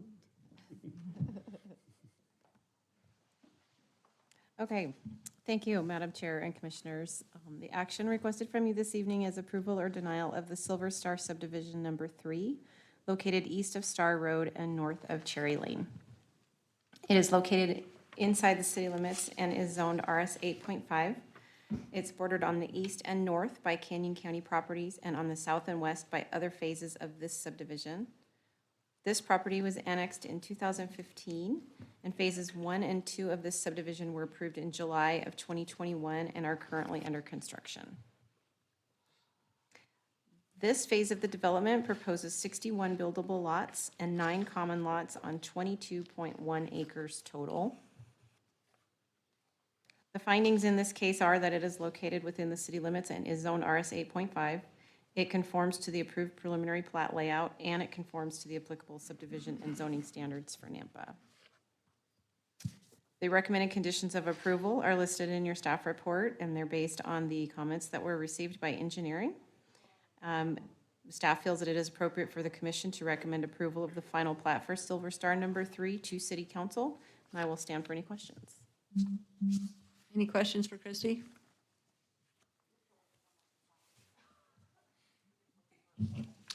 Madam Chair, no questions. I move to recommend to City Council approval of subdivision final plat for Silver Star Number 3 subdivision, including 61 single-family residential lots and 9 common lots on 22 and that .1 acre portion of Star Road for Toll West Incorporated with all conditions of staff listed in the report.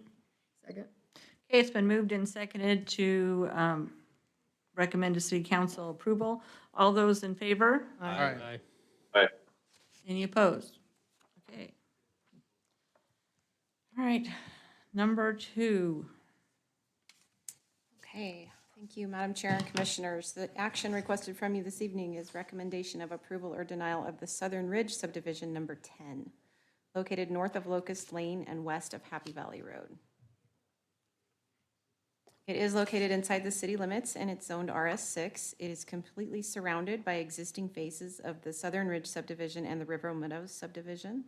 Phases 1 through 9 have all been previously approved and recorded. This phase of the development proposes 64 single-family residential lots and 5 common lots on 20.17 acres. The findings in this case are that it is located in the city limits and is zoned RS6. It conforms to the approved preliminary plat layout, and it conforms to the applicable subdivision and zoning standards for Nampa. There were no other comments received by this department at the time of the staff report. The conditions of approval are listed in your staff report and are based on the engineering comments. Staff feels that it is appropriate for this commission to recommend approval to City Council for Southern Ridge Subdivision number 10, and I will stand for any questions. Any questions for Christie?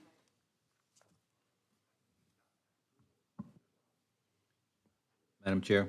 Yes. Make the motion to recommend to City Council approval of final plat for Southern Ridge Number 10 subdivision, including 64 single-family lots and 5 common lots at a 20.717 acre portion of 3 parcels, all addressed as 0 East Locust Lane for Kent Brown, representing Southern Ridge Properties, with all conditions and approval, conditions of approval as listed in the staff report.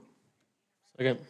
Okay, it's been moved and seconded to recommend approval for the final plat of Southern Ridge number 10. All those in favor? Aye. Aye. Any opposed? Okay.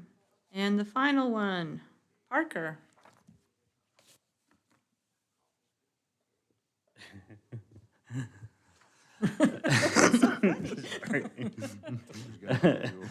What did we miss? What did we miss?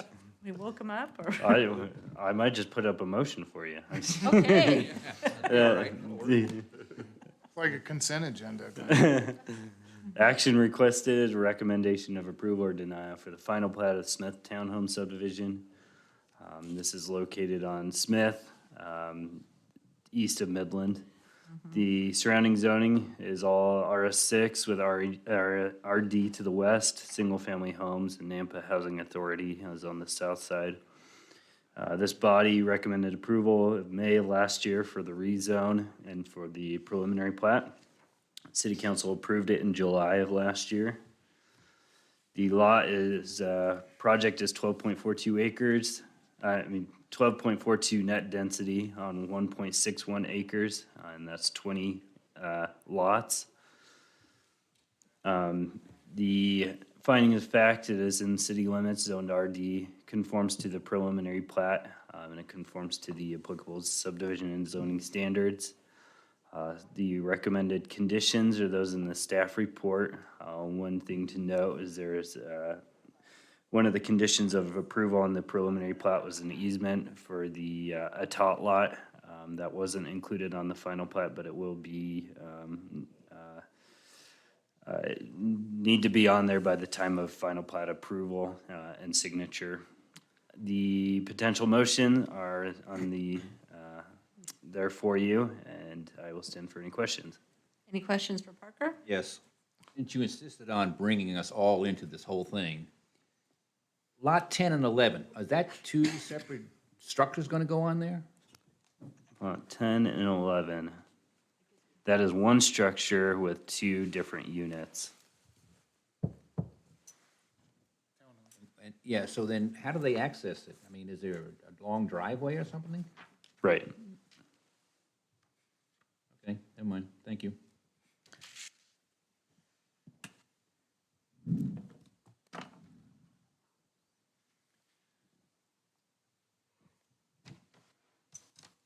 Well, since nobody's going, are we ready? Yep. Go for it.